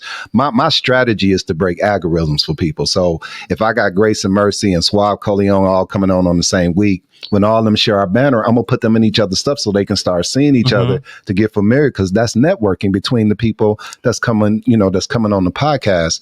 I don't mind people tagging me and stuff. I do mind people tagging me that don't support anything that we do. That's an issue for me. I mind you calling me and asking me to come to stuff and you don't support us. Don't call me. I got an issue with that because or my husband. And these are the same people, particularly people that we've highlighted on this podcast and interviewed them and gave them this space. And, they was all, lovey-dovey on the show. And thank y'all so much for the opportunity. And then we look up and then we never see them again thank you, man. Yeah, until they need another slot on the podcast. So we have matured and balanced it out a little bit. Even now, we had a lot of high traffic of interviews on our shows. We slowing that down. That's why we only got Grace and Mercy on here today, because we found out just with our content alone, as us being hosts, we got enough juice to go ahead and do what we need to do, even if we never interview anybody. That's 1,000%. So I'm concerned with people that get these kind of opportunities, because let's just let's speak the truth and shame the devil, as they say. And Montreal had to tell me this. He said, "Y'all know y'all a big deal, don't y'all?" He said, "Do y'all know y'all a big deal when it comes to the podcast world and y'all excellence in the content?" That he said, "Y'all a big deal." And he says, so for people not to come back and say, "Hey man, we appreciate you giving me this opportunity," that they still seeing our stuff and they won't like it, they won't comment, but then a week later tag me in something that they doing because they know I will share it on the show and put it on our PSAs. I've learned to just leave those people alone and not even open up. I don't open up the messenger. I don't open up the text or anything. I just let it sit there because I just don't have time for that kind of silly stuff. And so that's where I'm at with that. Come on, lady. I'm the bad kind. I open it, let you know I seen it, and I'm not doing nothing. Yeah. Can I add on? Because later today, I want you to know that I'm not moving. Yeah. And I know my group, and my bed name just came. I know the people who the tag that's supporting us. Okay. And then everybody else is kind of testers, it's wait and see and time will tell. And then the amazing thing about this, and now I'm what you call Lady T being petty. I don't even know if this is petty. Being real. The amazing thing about what we're finding out with this content is that people that's starting to connect with us, it's a lot of people going to other people being green-eyed and jealous about us, and they going to people who we supported, and now they calling us and saying, watch out for so-and-so and watch out for this one. They putting their mouths on y'all, even though you loving them and supporting them. Behind closed doors, they putting their mouth on y'all because they jealous of what y'all doing. And so I'm starting to ignore them too. Can I just say something? Yeah. I don't even want to mess up these new lashes, y'all, but shout out to my sister, Zoanne. Okay. I talked to my brother today and I told him, you want somebody in your family to love you, support you, believe in you, and follow you. And we got 1 million people in our family. Of course, Speak, he here, he do it. But Zoanne, my sister, has came up under us not only as sister, brother, but as her leaders. And it'd be hard for me to accept that sometimes. Yeah. And even when she be talking to me, I go into the mold, but because she's sister, it's hard because ain't nobody in the family rocked with us like that. Yeah. Ain't nobody really believe like, okay, you can talk some sense into me. I believe what you doing. I believe what you say. Cause nigga, you ain't switched up. Yeah. And I be like, sometimes like I be double dutch with her because it's like, it's not real, but it is real. And I just want to thank you publicly. And I'm going to thank you forever just for you believing in us in spite of what you know, what you think, what you thought, your own impressions. Cause that's why people don't do it. Cause what they think, what they thought, what they saw, what they don't believe in. And I thank you for believing in everything that you know and you still know. Yeah. Thank you. Yeah. And that's good, Lady T, because when it's real and it's authentic and it's true, when people that's close to us, and I always use this analogy, sometimes your hand is so close to your face that you can't see your reality because you're too blurred. And people that's closer to us, and I'm going to use a biblical analogy, they keep referring to us as the carpenter's son. You just the carpenter's son. No, the carpenter built some good houses. And like Grace and Mercy said, Jesus was making some money too. Y'all don't know about that part. We'll preach that a whole nother time. But with that, guys, I thank God for Zoanne and D-Shay and people that D-Shay be booking people on the show, y'all. Y'all, my brother, if y'all know D-Shay, he has a heart of gold. Yes. He believe in us. But just to think that he will believe in me just based on just life. Yeah. Not that you can't believe in me, but you know, people be so close that you be like, never thought that. And when they show you, I'm being real. I told my brother today, I was like, Monte, like Zoanne, just like, I don't even know what to say. You want that out your family. Yeah. You got people that go to Holy Redeemer and they know other stuff behind this and that, but just so they can check the box and say they went to the $50,000 member church, they have keep going. Won't be getting fed at 8. And I'm not saying, I'm using it as an example because I've known people that go there that don't get fed that just checks the box. Yeah. And I mean, I ain't saying what they say. I ain't saying no name, bear no blame. That's the church saying. Yeah. But people will do that. And you got ministers, pastors, people in your family, therapists, great people. People go somewhere else and Nancy know Chase back and forth. She know all the bank stuff. Sheila know Freighter. I don't know what you know, Grace and Mercy. You got shirts, everything. Like I'm saying, we all got connects and folks going other places. Yeah. You would rather call St. Michael's ain't even exist no more. St. Joseph's and Freighter, the best hospital. Sheila can tell you, no, I'll go there. She might not know it all, but she can direct it. Nancy, any bank stuff, y'all? Nancy know the bank stuff like the back of her hand. And she could teach you the dictionary too at the same time. I'm just saying, tap into who you know and what they know, because you got your resources right there. If you could touch the hem of their garment, you could probably be free. Yeah. Sorry. Sheila had her Baptist finger up. I know she want to kind of close out the segment. Go ahead, Sheila. I'm just being petty today. I laugh though because they don't support you. They don't share your stuff. They don't come to your stuff. They eat, and then they want to ask you for discounts. They want to ask you for deals. But when you do it to them, even if you don't do it on purpose, they turn around and make you to be the bad guy. And guess what I You just said You'll something. be all right.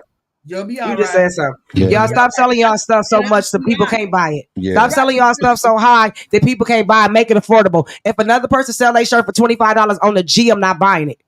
I got a shirt for $6.99 and say hip hop anniversary, 50th anniversary. That's better than, I ain't gonna say anybody label, but it will be more recognized. And I paid $6.99. Shirt short $20. I ain't trying to tell you how to sell them. I'm just trying to tell you how people go buy them. Hoodies for $40. Y'all not going to the right places. Y'all might want to go get a bundle on Amazon. Then have my boy Ledger hook it up and he'll give you a discount price. And then you can make some money. I ain't buying no hoodies for $40 and I ain't buying no $25 t-shirt. Yeah. I don't care who you is. This stuff is getting ridiculous. Y'all want people to support y'all, but y'all don't make it affordable. Sheila, you brought that up. You did that. But it's straight facts. And guess what? I don't even care because it's straight facts. $25 and these shirts wrinkle up like this and the stuff be falling off and then you can't. The shirt turned into kale. The shirt start like this and when you wash it, it's like this. That's not real, y'all. Folks is wasting their money. Then they don't want to come back and you mad. If you go do it. Come on, Grace and Mercy. I'm looking at them shirts back there. That ain't the pill stuff. It's the difference between quality and just like for example, the shirt in the background, the one that says pray. Come on. You can look at that material, and I'm a t-shirt junkie. That's I was looking at that's poly cotton. That ain't just that ain't no box t-shirt right there. You know what I'm saying? Yeah. Like that's how you want quality and pay for quality, but don't give me a box tee and charge me $90. See, this is the thing. That's what I'm saying, guys. If you gonna brand yourself in excellence, and if you gonna sell stuff, sell it and be fair. Even when we do sponsor breaks here, people are amazed at the money that we charge to put a sponsor on here, but we want to make it affordable to support the people to try to get their brand out, even though we could charge more. No, I don't see the wisdom in that when I'm saying I'm supporting you. When I'm saying I'm trying to support you. And let me use this analogy, and Lady T, you close your segment out there, and then we'll Grace has one thing to say. I know he was speaking something pertaining to the church, the shirts, because I know he sells shirts. Let him put it out there. Come on, Grace and Mercy. He a little froze right now. Is he froze? You froze, Grace. That's a good. Okay, there he moving now. He might have to go out and come back. Go back out and come back in. If you're having problems with your merch, guy, holler at me.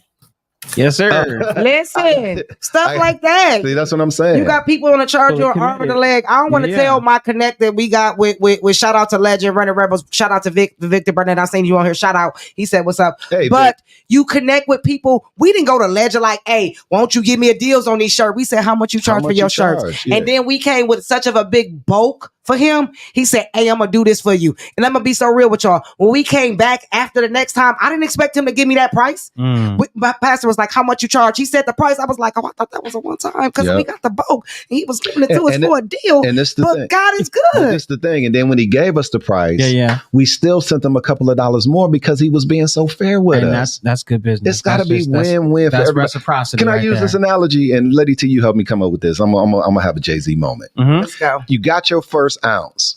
Instead of selling quarter ounces, you need to be selling dimes. Yeah. So okay, you really get your weight up.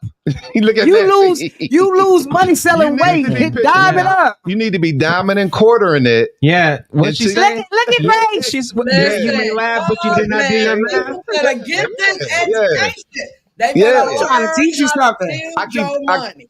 I keep telling y'all, if you was a hustler in the world, God want to sanctify that hustle for the kingdom. So if you was pitching dope in the world, now you pitching t-shirts or whatever you pitching, make sure that you keep your quality up. Don't be stepping on this stuff. You got an ounce that's already stepped on and you gonna step on it some more and then charge me full price. No, nickel, quarter, and dime these people with quality. And then when you get up to, come on, then you can start selling some 16. Some weight. Get your weight up. Get your Not weight your up. hate up. Y'all gonna be mad at me. Get your weight up. Y'all don't understand when y'all step on stuff, you lose your customers. In real life. When you want 25, you lost me. Case in point, we tried to support an organization and they were selling candles, and you can't even smell them. But they was charging triple for the candles. Bought them, and then wisdom. You get relationship with the people after bought them. Was able to talk and say, add some more, brother. I can't because smell you can't smell them. And you charging me more. I can't smell them. You charging me more than Walmart.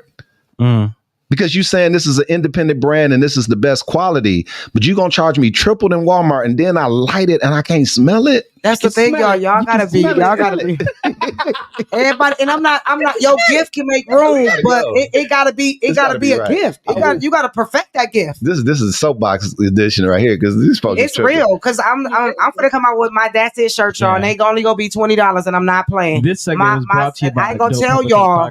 Okay, I'm not gonna tell you what the hoodie's gonna be until I invest and see what's gonna be the best deal for me and for you. I'm not selling you a hoodie that's got cotton balls, and when you wash it, it ain't go. No. I want you to be able to wear my stuff. My brother gave me a shirt, and I promise you, I don't wash that shirt 4 or 5 times, and it's still laid the same way. And I love that quality, so I want that quality with the print that don't peel, that don't wrinkle. Don't nobody iron no more. I'm gonna need that shirt to be.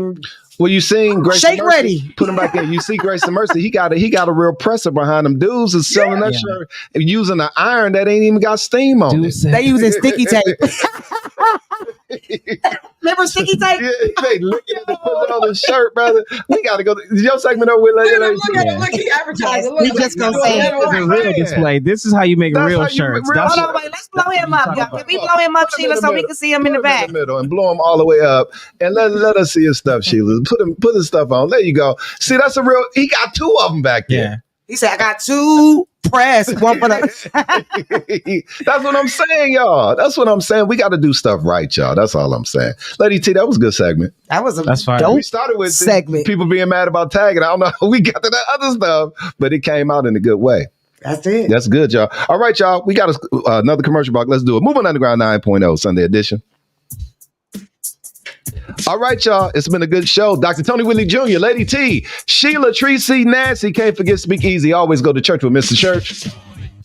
If somebody can put in the comments who this is right now, I'm gonna sing you a t-shirt. Who is this? Don't snitch my take. You know who it is, don't you? Yeah. Let me turn it up a little bit.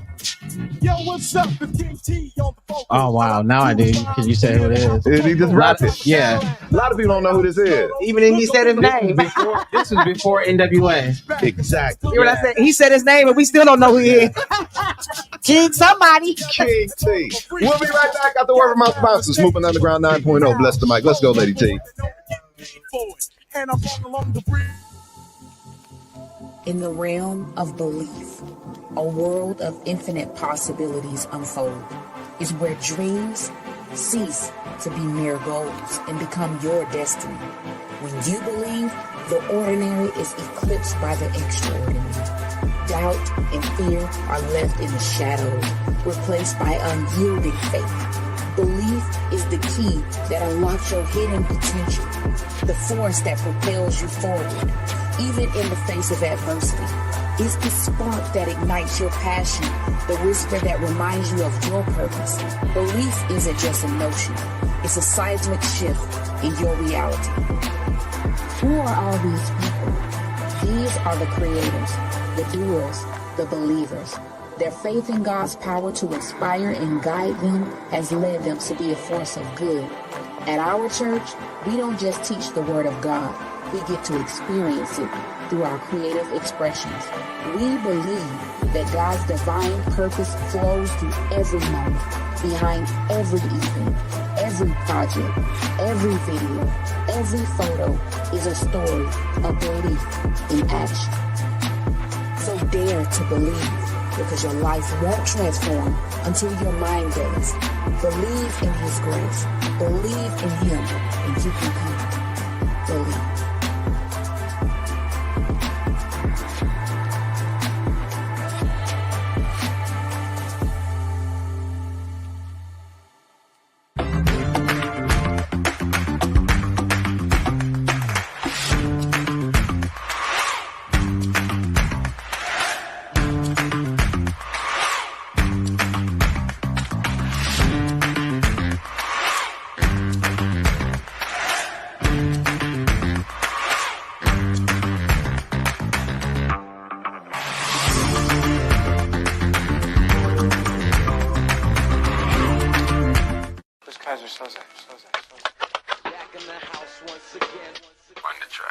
It's your boy Montreal with the Mirror Cares team, and you are tuned into the Movement Underground 9.0 with Dr. Whitley and Lady T. That's it. One take, no take. That's all we gotta do. It takes a village to raise a child, but what happens if you don't have one? As a life advisor, I open my village to expecting mothers and families with young infants up to 3 months old. It is my mission to exhibit a culture that supports life before and after birth. Relationship building and community networking is something that we take pride in. We offer free resources for families who need a village. We provide a safe space for you and your baby. For additional consulting, please be sure to reach out to Lady T to schedule an appointment. Welcome to our village. Contact Lady T at 414-999-5427. Hey y'all, Grammar Basics. Let's look at then versus than. These two get mixed up a lot. Then, THEN indicates time. Mike Jones said back then they didn't want him, but now that he's hot, they're all on him. He's talking about a time in his life where nobody wanted him until he got that money. Then, THAN is used when you are comparing. Mary J said, I can love you better than she can. She's comparing herself to some man's woman. Not my business, I'm just here for the grammar. Okay, thank you so much. Hello everybody, I am Andre Lee Ellis, founder and executive director of Andre Lee Ellis & Company Community Garden featuring Katie. Community agricultural growing experiences, and you are in on the Movement Underground 9.0 with Dr. Tony Whitley and Lady T. They make it happen so that we can keep on happening. That's it. Really? All right, y'all. Movement Underground 9.0 Sunday edition. Real people serving the real God having Hip Hop Church. Dr. Tony Whitley Jr., Lady T, Speak Easy, Mr. Church, Sheila, Tracy, and Nancy, TAC 9.0. It is now time for what we call Bless the Mic. It's where we share the word of God in a very practical and relational way. Let's go. From night to morning, dawn to Gotta let that go a little bit. Teaching church a lesson. Man, this album is underrated. This is volume 3. Very. Yeah. Very. Yeah. That's how the street raised them. Let's Looking go. at I can turn it off. I'm already behind it. Jimmy. All right, y'all, let's get into the teaching on today. We are in a wonderful series called Affirmation, Acknowledgements, and Alignment. This is the Bill Chronicles, and we've been teaching and preaching from the thought. We got a pocket full of stones. Our foundation. I like when you be ad-libbing for me, helping me up, girl. Man, pocket full of stones. Shake them. Shake them up, shake them up, shake them up, shake them. Our foundational text is found in the book of 1 Corinthians chapter 14, verses 1 through 5. And at verse number 1, you will find these words: pursue love and desire spiritual gifts, but especially that you may prophesy. For he who speaks in tongues does not speak to men, but to God, for no one understands him. However, in the spirit, he speaks mysteries. Verse number 3, but he who prophesies speaks edification and exhortation and comfort to men. He who speaks in tongues edifies himself, but he who prophesies edifies the church. I wish you all spoke with tongues, but even more that you prophesied. But he who prophesies is greater than he who speaks in tongues, unless indeed he interprets, that the church may receive edification. May the Lord add a blessing to the readers, hearers, and doers of its word. Please register for the podcast. Give me a love blast or a care blast, and that will have you to register. It's real easy. But let's get into the teaching on today, and I'm gonna speed it up a little bit, if I can, Lady T, to get some application going here. So now we've been really dealing with this issue of really empowering people, what we call spiritual affirmation, because it's been lacking. Now, the reason it's been lacking, God is not the issue that we haven't been spiritually affirmed. We the issue that we haven't been spiritually affirmed, because you can't be spiritually affirmed unless it comes through a human vessel. I want y'all to really break this down and make this stuff more practical. The ways to God, your relationship with God, how you got introduced with God, and how you experience the things of God is going to come through people. This is about relationships, guys. So now, if a mother and father is not there for whatever reasons it may be, we know that systemic racism, and I'm calling this systemic religion, have fragmented families and had us all over the place. We got power struggles in the homes now. We got men raising back up to their rightful positions, but because they've been out of whack and they've been so irresponsible for so many years, women have become independent, unfortunately, and that's not a spirit of God, guys. That's a spirit of that you're not interdependent, meaning that we need one another. And I understand the basic independent things that we have to do: tie our shoes, brush our teeth. Understood. We got to get kids to do things independently. But from a relational standpoint, you cannot do nothing by yourself. You need help from somebody. And so we're trying to give you this thing that we as the people have to get back to a place of healthy affirmation, and only they can be affirmed with us doing it the right way. A lot of times, and even when you talked about this, Lady T, with the tagging and all this social media stuff, sometimes we're feeding people in their flesh and we're not affirming them because they're being affirmed in their flesh, and we're giving them what they want, and it will never, ever be enough. Come on, that's good. It will never be enough. That flesh craving will never go away. So what we've been doing in this podcast, guys, is that we've been taking the opportunity for you to affirm yourself and for us to agree with what we see, and then we can impact it more so you can get away from fleshly affirmation into spiritual affirmation. And spiritual affirmation is your first being. When God said in Genesis 1:26, let us make man in our image. Listen, when you were spoken into existence, the first you is the spiritual you. You have a body and it carries both of those, your soul and your spirit. So if your spirit man is lined up, everything else is going to line up. So let's get ready to talk about this here. And I want to do it in reverse like we did last week, because a lot of times, and let me do this question. Let me do it like this. And this is going to get a little deep, so y'all be sensitive, but I want to talk about it. What is the one thing that you needed from your family coming up that you didn't get? What is the one thing, whether it was parents, family members, whoever, what is the one thing that as you became an adult, you say this area was lacking in my life because I didn't get it as a child? Ooh. Let's talk about that. And I'm going to start in the StreamYard studio.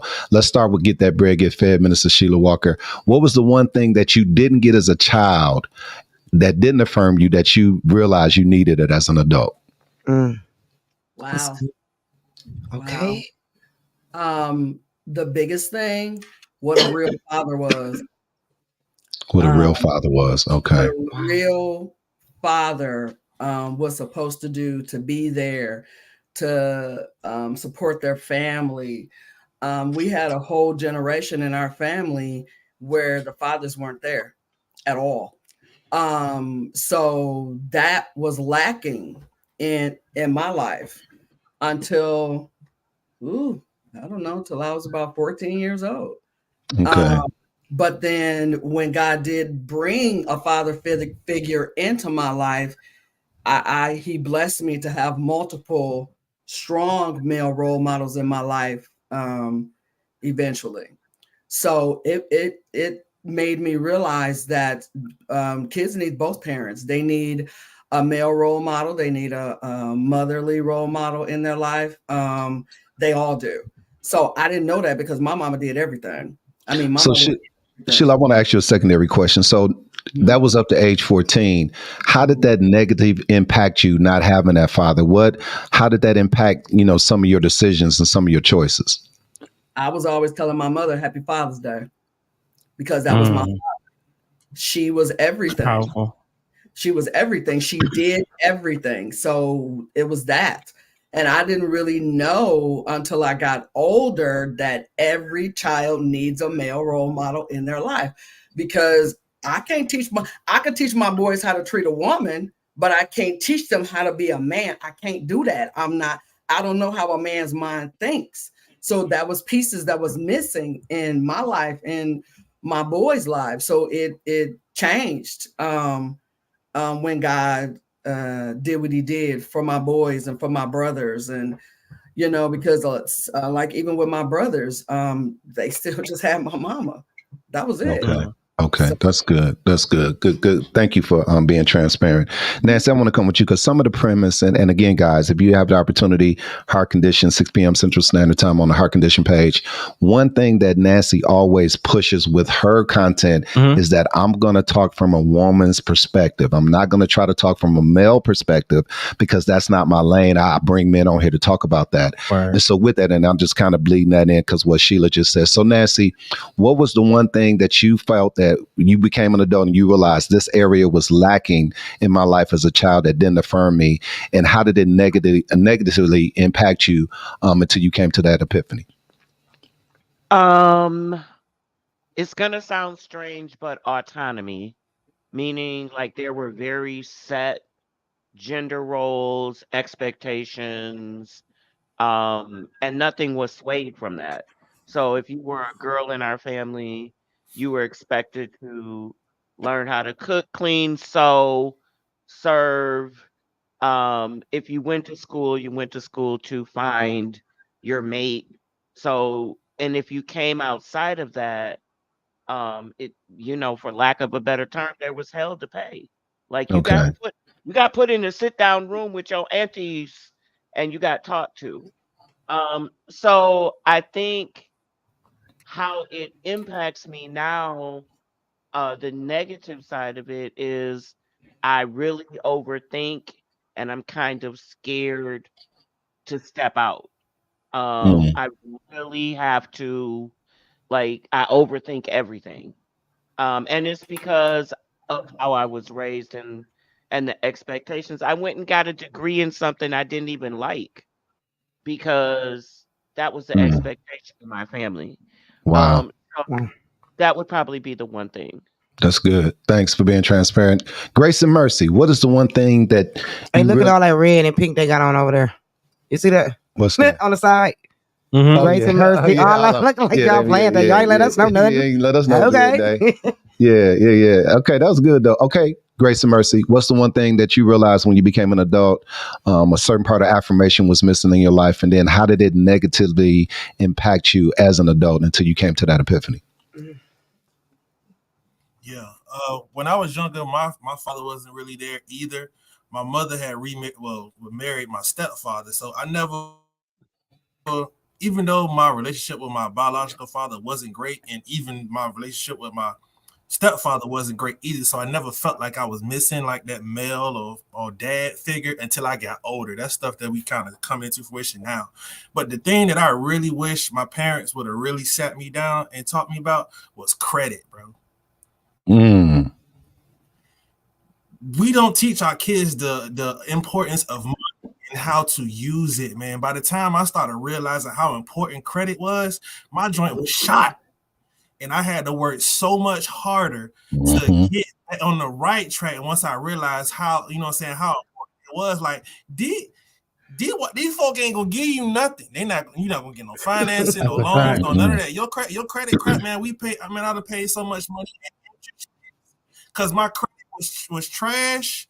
I'm like, man, why didn't my parents tell me about this, bro? It's crazy. I can go on, but I'm stopped right there. Credit. Teach your kids credit. Money principles, and stewardship. And sometimes they don't teach us because they don't know. They don't know. And we think about it because they provided a house for us don't mean they owned it. They were renting. We teach our children. Our children are only getting out two ways, buy-in or college. And even with college, you ain't getting out. You coming back, And so our setup for our children is a 3-bedroom duplex, up and down. The girls stay up, the boys stay down. And and from there, they're going to get an apartment and move from there. Like once they get their families or whatever, y'all can use that as a rental, Airbnb or whatever, but that's the only way they getting out. Times are different, y'all. We were getting out for different reasons. We was getting out from our parents getting on our nerves. They needed help. We seen better. We thought it was better. We had babies. Life started. We was fast. We was womanish. We was mannish. We was chasing something that we ain't even got now. I'm telling my kids, ain't nothing out there that ain't gonna be out there when you established. So my daughter, I said, it's not cool to say I'm going to school, I'm going to work, and I'm raising a baby. That ain't the life. No, that's not the life, baby. Say you going to school and you working. Cut out the baby. That baby coming later. I told them sex ain't going nowhere. Sex was here before you was here, while you here, and when you gone. They still gonna be bumping and grinding. And I mean, I'm just being for real. What you say, that's what we're doing to our children. Nobody told me about credit, but I refuse. And I'm gonna be real with you, Grace and Mercy. I ain't telling them about credit.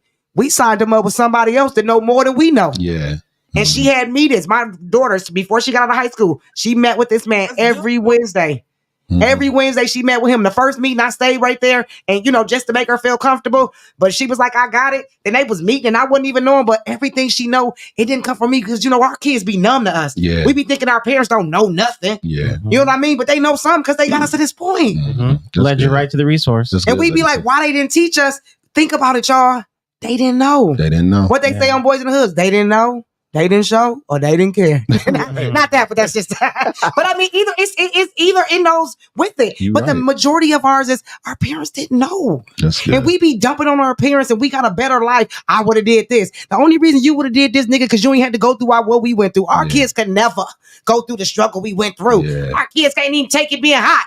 Cold. They ain't never caught the bus. These kids don't even know what a real winter coat is. They think a hoodie is a winter coat. Look, see, Lady T, what you saying? I'm coming to you, Monte, and put D-Shay comment back up there for me. She when you get a chance because I think that's a great comment. He said more guidance, love, and direction. He didn't get that coming up, and I'm gonna come to you, Monte. But Lady T, one thing that you said is so important, and I think we have to be more intentional about setting safe spaces for our children. Case in point, we were forced to go outside and play all day and could not come in the house until street lights came on. These children don't never get to play because of the environment, the conditions, and we don't make the time to set an environment for them. We have children right now that they should be. Lady T should not be faster than these babies, but she's she smoke them every time. She's like, no, I'm her. Because watch this, these kids have not been developed. We have children that we're showing even how to run because they don't never get out and run and play. I had to tell a parent, this is one of our biggest things, and I know parents, this generation, our older generation, shake your head. These kids act out in public places because y'all don't take them out and let them play. So then when it comes to the family cookout and they ain't never seen the daylight of outside because they ain't in school yet. From that little point to 3, y'all think y'all kids is glass, they gonna break, let them fall. They gonna cry, they gonna get back up. I ain't say don't cry, but we let them be glass, and then when they go to these family cookouts or you bring them out in public, they act a fool. What y'all would think is a fool, but they're just being a kid. I had to tell somebody the other day, baby, the baby fell off the jungle gym. It was what was the teacher doing? I said, probably looking after the other 50 children. Why did a kid have to tell the teacher what happened? I said, parents expect teachers and daycare providers to look at their kid like this.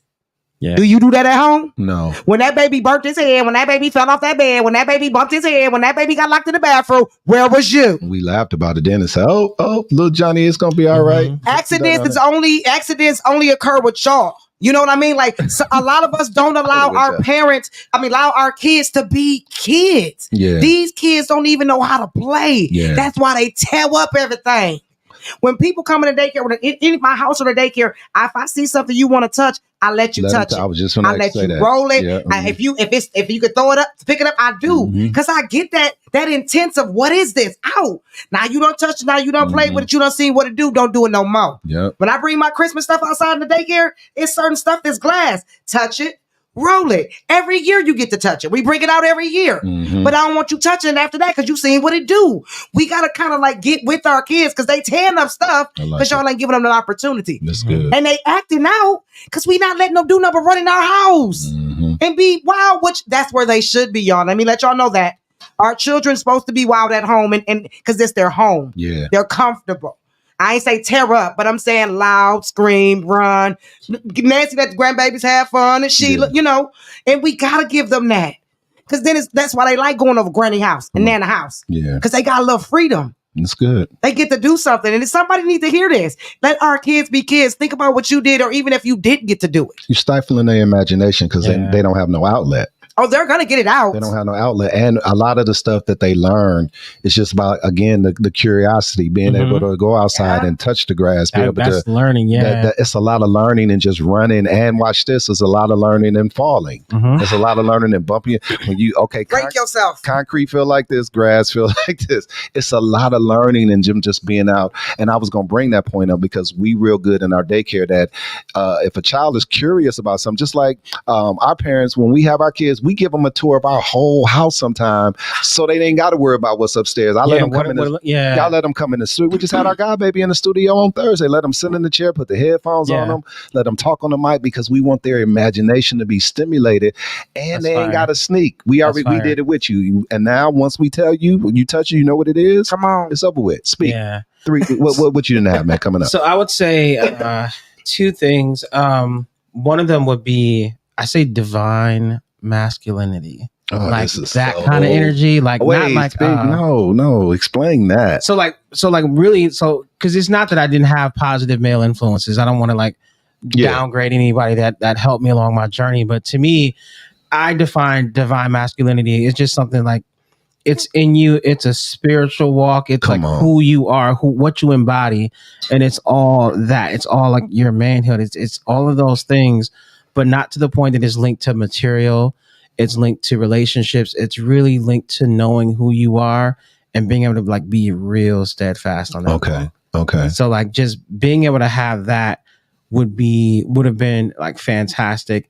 And I think the other piece really quick I'll throw in there is the fact normalizing that failure is part of the process. Okay. As opposed to us being brainwashed as people of color that this is your one shot.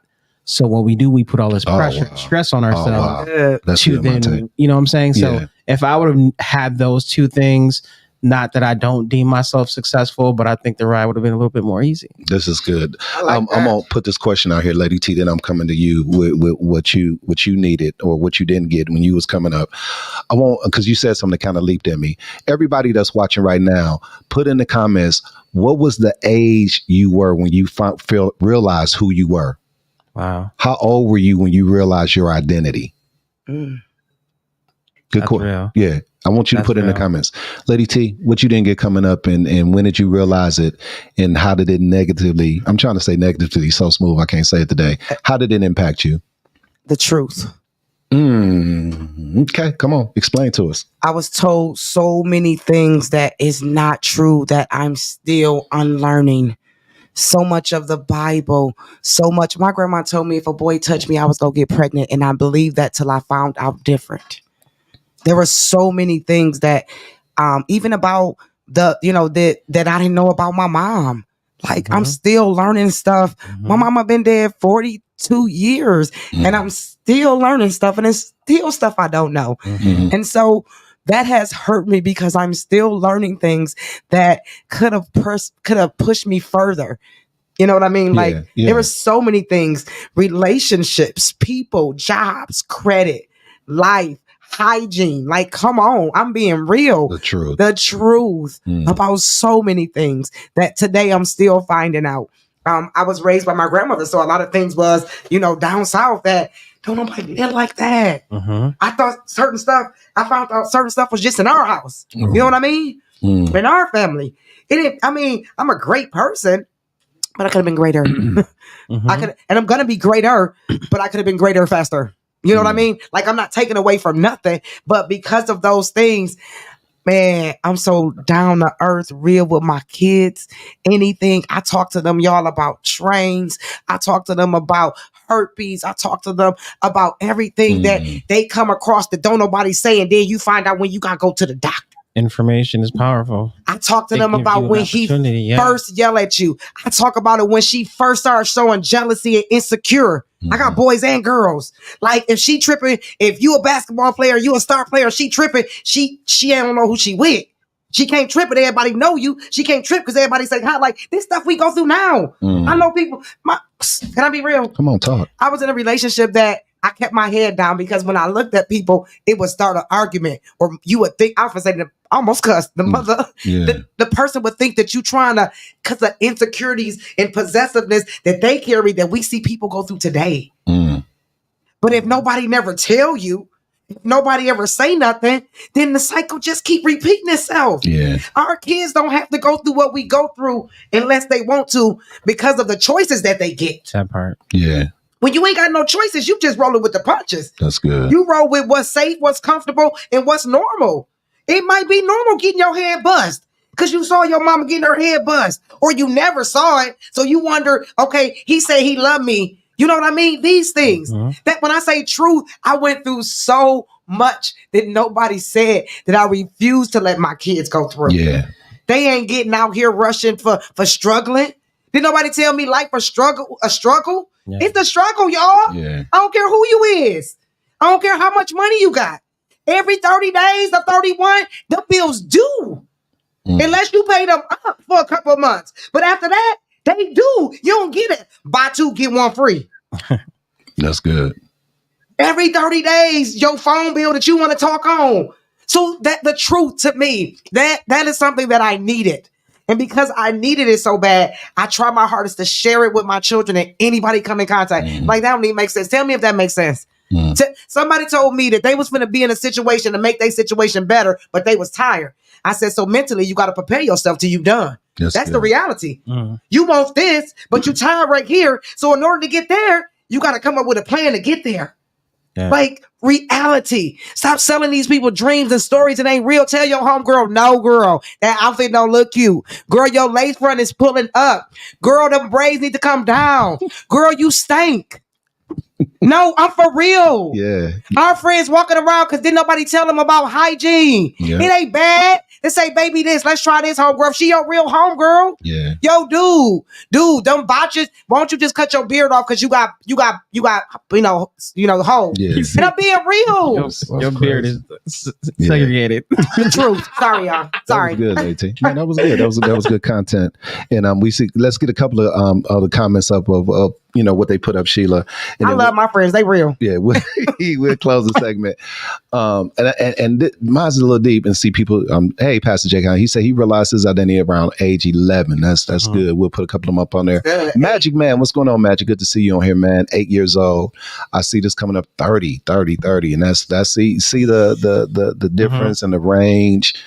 8 or 9 years old. That's good. 36. Mine was 28. Yeah, yours was 28. 28. Nancy said 35. Wow. Sheila said 35. They got the same birthday and the same. They found out who they were on the day. Age 35. Yeah. 28 for grace and mercy. That's good, y'all. So this is good content. That was a good question. I'm trying to. And Monte, help me. I had a conversation with my brother and sister some time back, maybe about 6-7. Well, it ain't been 6-7 months ago.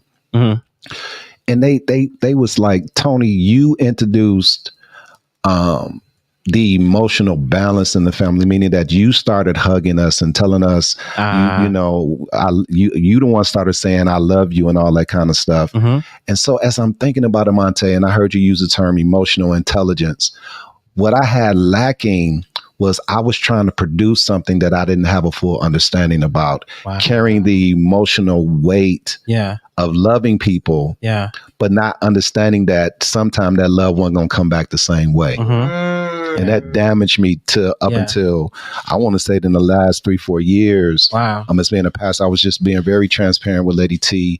Either yesterday, we kind of talked about it this morning a little bit, that it really, and I'm gonna be very transparent. The thing that hurt me the most was to invest my life in people's lives. Yeah. And those lives are nowhere to be seen no more. And I ain't saying these people not dead. They still living.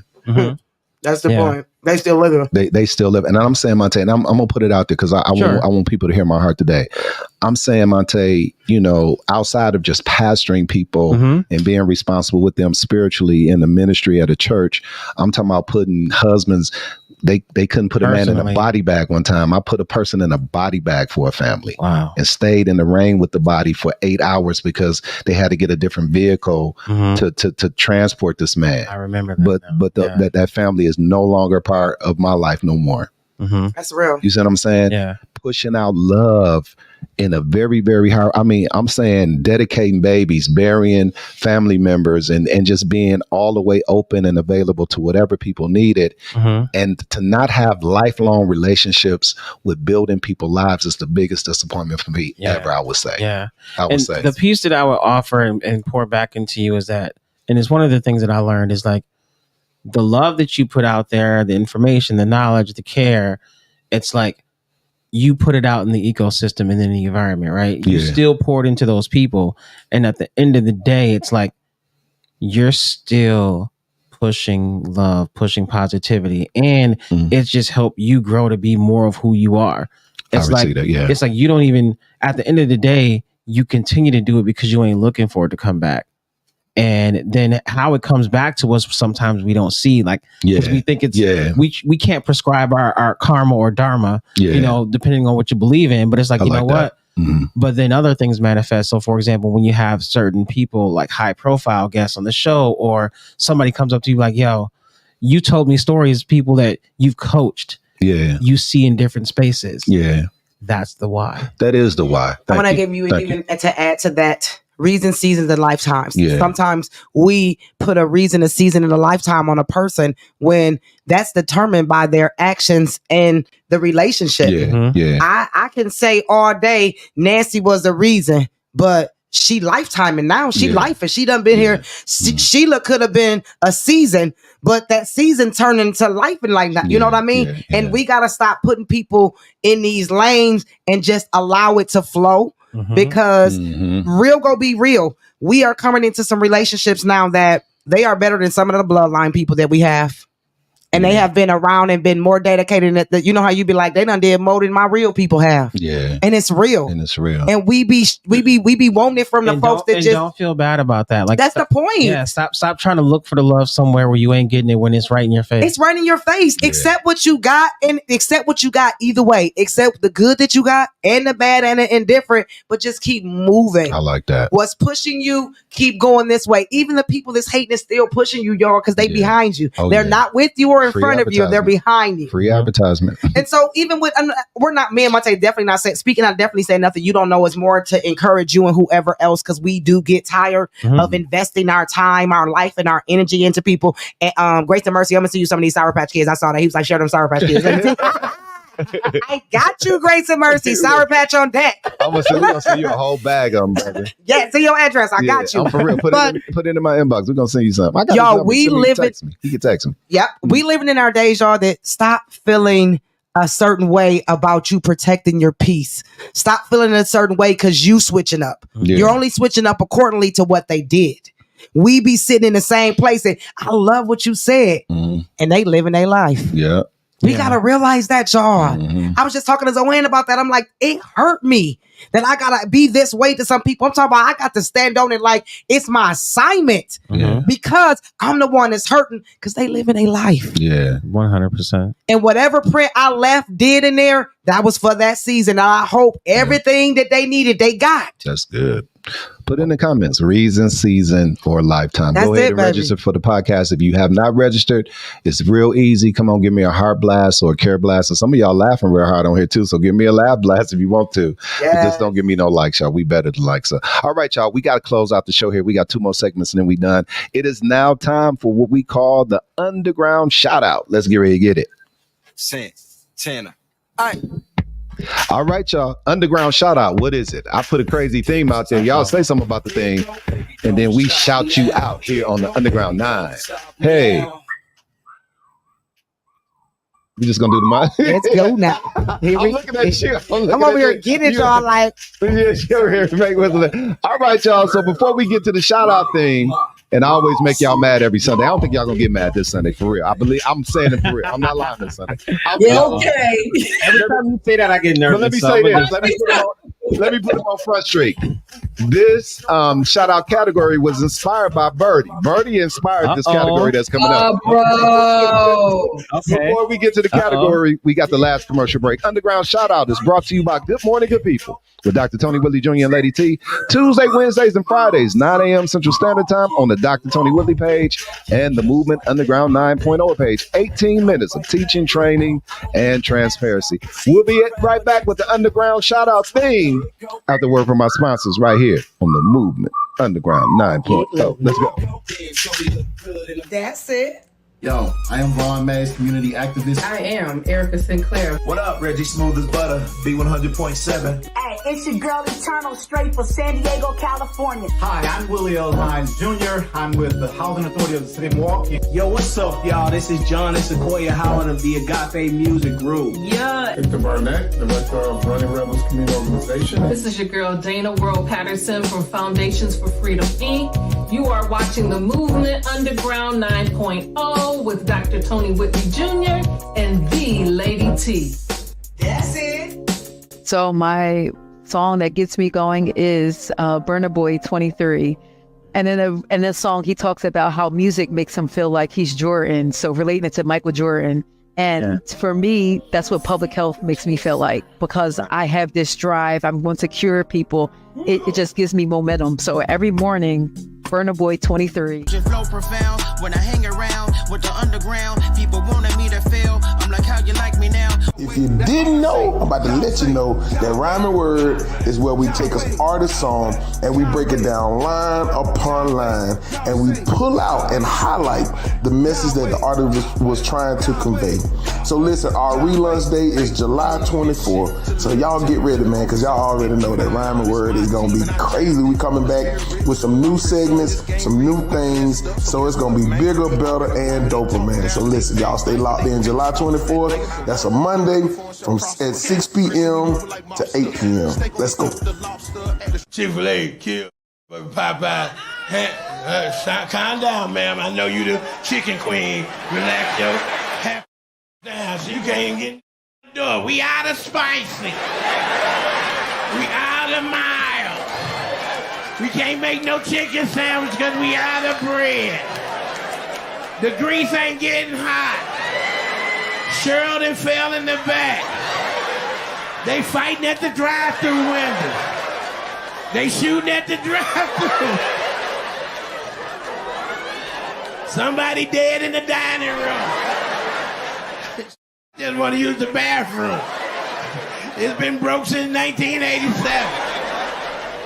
Hey, what's going on, everyone? I am David Crowley, Milwaukee County Executive, and you are watching the Movement Underground 9.0 with Dr. Tony Whitley Jr. and Lady T. Stay locked in. That's it.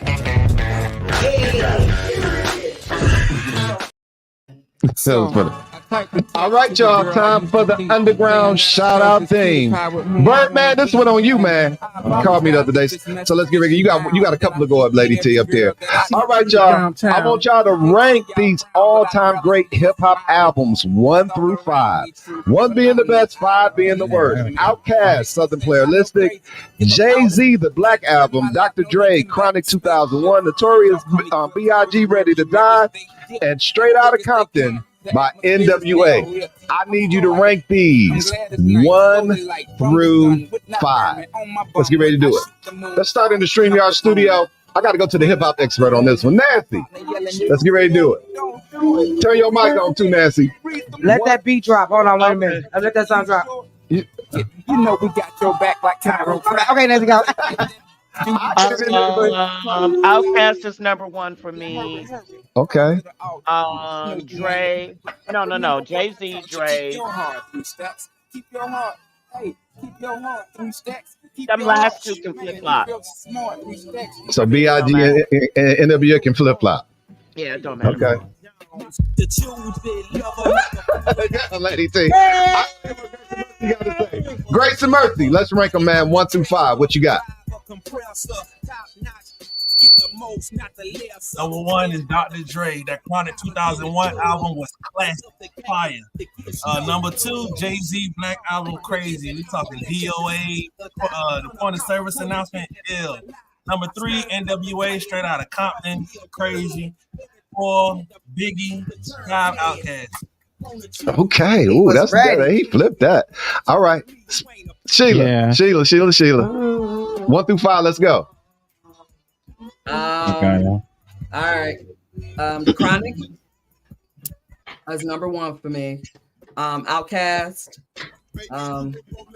NWA, and the Black Album, and then Biggie. Ooh.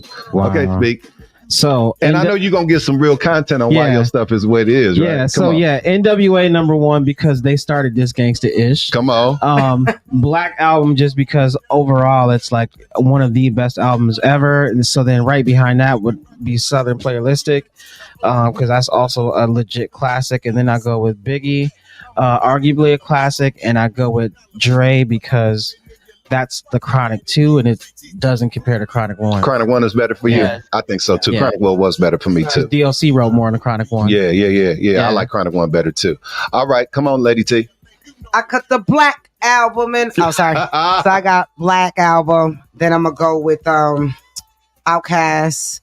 Then I'm gonna go with, y'all will be mad, Dre, Biggie, NWA. Okay. Yeah. Sheila, let's pull it down for me, Lady T. I want to see what Birdie's is right off the top, because he didn't want to call me with the whole Black Album issue. Was it the number 1 Jay-Z collaboration ever? And I told him no. So I just put the Black Album up there, even though the Black Album is not my favorite out of all the Jay-Z stuff. Okay. Reasonable Doubt is for me. Interesting. Okay. Yeah, Reasonable Doubt is for me. Matter of fact, I had the Black Album like at 3 or 4. Okay. Wow. Yeah. Wow. I like what you do. I like Sean Carter Volume 3 better than the Black Album. Oh, we need to talk. We gotta talk. That's what? I do. Wait, I do. I like this, brother. I'm a B-side. I'm telling you, brother. I'm telling y'all. Okay. I would go Reasonable Doubt. I'm supposed to be in this category. I would go Reasonable Doubt, Volume 3, then Blueprint, then the Black Album. Wow. Yeah. But I just did this because that's got to be the first episode of the Hip Hop Council. That's what we're gonna do too. We're gonna talk about it. What did they put Birdies up for me? I want to see what Birdies is. The Chronic, the Black Album, Outkast, Biggie, MWA. Let's get a couple of more. Yeah, not bad at that. Yeah, I want to see what DJ's saying too. DJ got his up there. NWA, Dr. Dre, Outkast, Jay, and Biggie. Okay. I'll say NWA, Dre. Is Jay? Okay. I see. Okay, Dre. Yeah. Okay, put them up for me, Lady T. Let me put mine out there real quick. Then we gonna close out with this battle and get on up out of here. So I'm going number 1, Biggie, Ready to Die. Number 2, Outkast. Number 3, NWA. Number 4, The Chronic, and then number 5, Jay-Z, the Black Album. Wow. Yeah, that's how I feel about the Black. Man. That's how I feel about the Black Album. Wait, we need to check his temperature. We need to check his. He got a fever. He's tired. He need a nap because I would have never. Listen, I do. DJ brought that Ready to Die album home, and he ain't never seen it since. But that's what I'm saying, man. Yeah. Hey, I just watched this, and one of my babies just ran in here. She came to us and she said, "I wish I lived in the '90s to be able to dress like y'all did."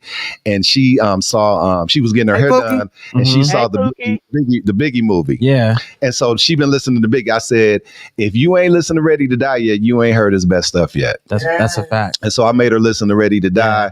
And brother, you can play Ready to Die from top to bottom. Because that's before he was Notorious B.I.G. Yeah. That's why it's a different MC. Man. Yeah. Oh, see, that's why I got you on here. That was before Diddy put all the shiny stuff on him. Everybody told me to check you. What No, check and see if you're okay. Check your pulse. I'm good. If reason, hey, what's up, Boogie? Hey, Boogie. Hey, Boogie. I didn't know Boogie was on. Now watch this. If Reasonable Doubt was in it, you okay? No, I am okay. I'm saying if Reasonable Doubt, I'd have put that in there. It would have been Jay would have been number 1 off the bat. But those albums have done more for me than the Black Album. I'm just gonna put it out there. And I love Jay. Y'all know pound for pound, Jay-Z is the greatest rapper ever lived. So many deep and profound songs on the Black Album that I feel like, What? It is, but wow. I'm here yelling at my TV. What is he talking? That's you. I had it. It's in the category, so I ain't saying it's bad. No, that's good though because that's not biased either. No, so I can respect I'm that. saying, wow. Hey, listen, DJ C need his skinny back. Yeah, I do. You know what? It's on all streaming platforms, my brother. No, you got to get your own. Yeah, you gotta get your own. But Ready to Die, man, I'm telling you, brother, I had that on repeat for like about 8 months. Yeah, All right, let's get ready to close it out. It is now time for the underground battle. Let's get it. Underground battle. We have 5 contestants. We post on social media. We put the category out there. They do a mad dash to send me their songs. We play the 5 songs and our viewers vote. Who is the underground champion for the week? This week's champion, I believe, is Fearless. If you win the underground battle this week, that belt that's sitting on the table, you get to wear it around your waist, inside your head for 1 week. And they coming on. I'm banner black. You banner black? Yes. Nah, you juicy. You ain't banner. Come on, man. Let's go. Juicy. You my girl. You know. What's up, Zone to the 9-0? She just slid over here. Everybody getting ready for the battle. Underground battle right here on the Underground 9.0. All right, let's get ready to get it. This week's category, guys, is the best Oaktown artist song or collaboration. Wow. So it was so much we could have picked from this. I want to say to a degree they got the assignment, but it's so much that they missed. It's so much that they missed. This is a very difficult. It's very slept on category because Oakland makes great music. Man, they make some good music. Yeah. So much. It's so much. It's so much on what, and I think people kind of do what they do. They kind of pick what they like versus picking the win. And so I ain't mad at them. So we gonna do it. So the champ is Fearless. Nancy Tac 9.0. She in it. Zoe to the 9.0. She just came in. She's in it. Pastor J Calhoun and Mr. Church. Ooh, Mr. Church. These are people about. Yes, Lady T. Play me some Pippin, man. That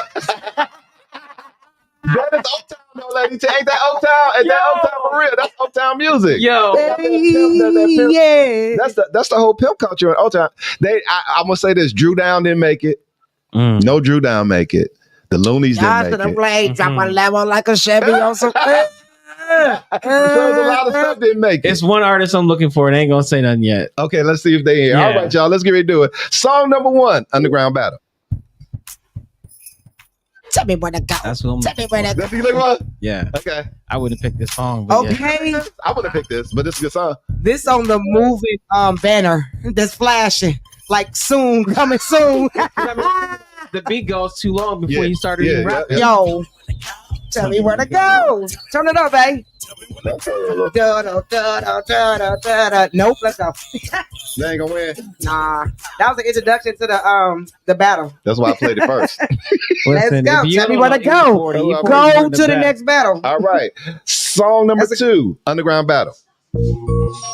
5 on it. Come on. Somebody said, "Oh, somebody." Yeah, said, oh. yeah. This ain't no battle song, but I mean, I'm gonna ride to it. And this is Us, that movie. Go ahead, Lady T. What is that, Lady T? Hey, guess what, y'all? Listen. Here we go. Yeah, you say you got 9 on the underground, then you're rocking with me. Got Tony Whitley speaking. We always group. Oh, we ain't had 5, we had 9 on it. That's good. Hey, I said you got 9 on the underground. Beat and This is a good one, yeah. I'm gonna pull this beat and you gonna do a song called "I Got 9 on It." I got 9 on it. Speak, you in it? You in this week? You gonna drop a verse? I got 9 on it. Got it. We'll get my best to sing. I got 9. Oh yeah. We kill it. So that, but is it gonna win though? No. That ain't gonna win. Messing with that endo. Oh no. Yeah. Song number 3, Underground Battle. Hey, do the hunty, huh? Stop what you're doing. Yeah, Okay. They starting now. All right, stop what you're doing, because I'm about to ruin the image of the style that we used to. You know I it. look funny, but you won't make the money. See your homegrown, but you're ready for me. Now gather round. I'm a new food in town, and my town laid down from the underground. You gotta do the dance. Let me introduce yourself. My name is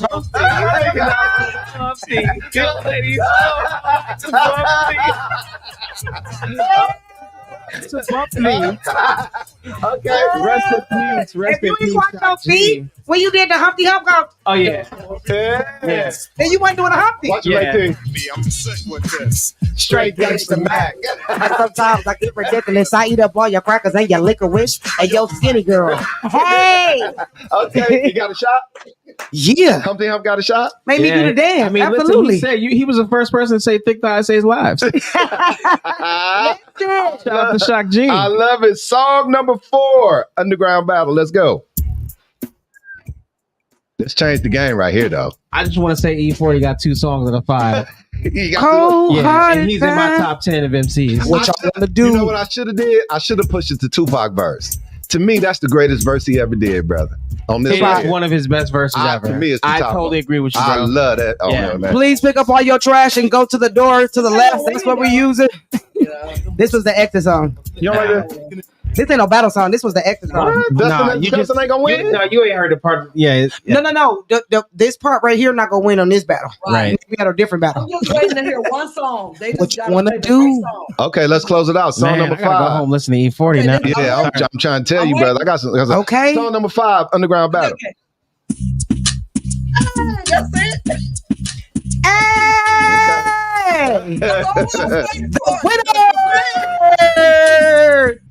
I go on and on. Can't understand how it lasts. I ain't even gonna sing this song. It's gonna be right. You can't sing it. It's gonna be quiet. This is the winner. Look, everybody voted already. Humpty had a chance.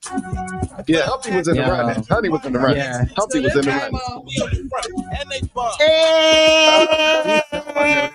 Hey. He is very underrated. underrated. Why don't nobody ever put him in no top 10? Because he. Christian. My favorite word is Christian. Okay. So we got Blow the whistle. Song number 1, tell me where to go. Song number 2, I got 5 on it. Song number 3, Humpty Hump. Song number 4, Dustin and Discusses. Song number 5, Blow the Whistle. Sheila, who you looking at? Don't count. Oh, dang, it ain't no, all 5s coming in. I'm gonna tell you where to go. Go to number 5. We won. Whoever number 5 is, it's a landslide. Even if they pick 1, 2, 3, and 4, 5 still killing it. The audience has spoken. Yeah. We don't even need to vote. The audience has spoken, fam. That's our Look, Kim said 5. That's Oz Kim. Yes. Kim Hayes says, how you Belinda doing? said 5. Yeah, Appreciate 5. Bobby 5. They got 5 on it. 5s coming in. All right. Let's see who won then. Let's give everybody the. Okay, they got 1 vote. Then Humpty got 1 vote. And one got 1 vote. But Bobby said- those won't sit count. Bobby said, "Blow the whistle. It's over." For real. He said, Bobby is our man. It's over. Good night. All right, here we go. Tell me where to go. That was Mr. Church. That's what's up. Church is an E40 dude. I heard some E40 stuff before, I think. Yeah, Church is an E40 dude. I got 5 on it. So we got a new champion. Fearless got the throne. He had, I got 5 on it. So He should have had 9 on it. He's out of there. He out of there. Humpty Hump. That was Zoe to the 9.0. Boo, you was winning. You was hitting. Now, to do a disclaimer, the first song that Zoanne sent me, brother, I could not find nowhere near clean version. What song is that? Spice One, Jealous. What was it, Zoanne? What y'all want to do? Players Ball? No. No. Oh, no. Jealous got me strapped. Ooh, it's right. Sheesh. She was coming in. She gangster. She came in gangster. But then she said either take this song or pick a song for me. Okay. So we end up getting. Melinda said, "Why are you wasting your time naming them?" That's what Pookie said. Pookie said, "Why are you wasting your time naming them?" She said, "You heard it involved. Don't waste your time." We gotta still tell who the champ is. We gotta say who the champ is. Like one of my little nephews said, "Nobody cares." When the baby was quiet, it kept quiet. It was like, look, nobody cares. Oh my goodness. Dustin and Discussing, that was Pastor J. We have a new underground battle champion. Her name is Nancy. Tag now. I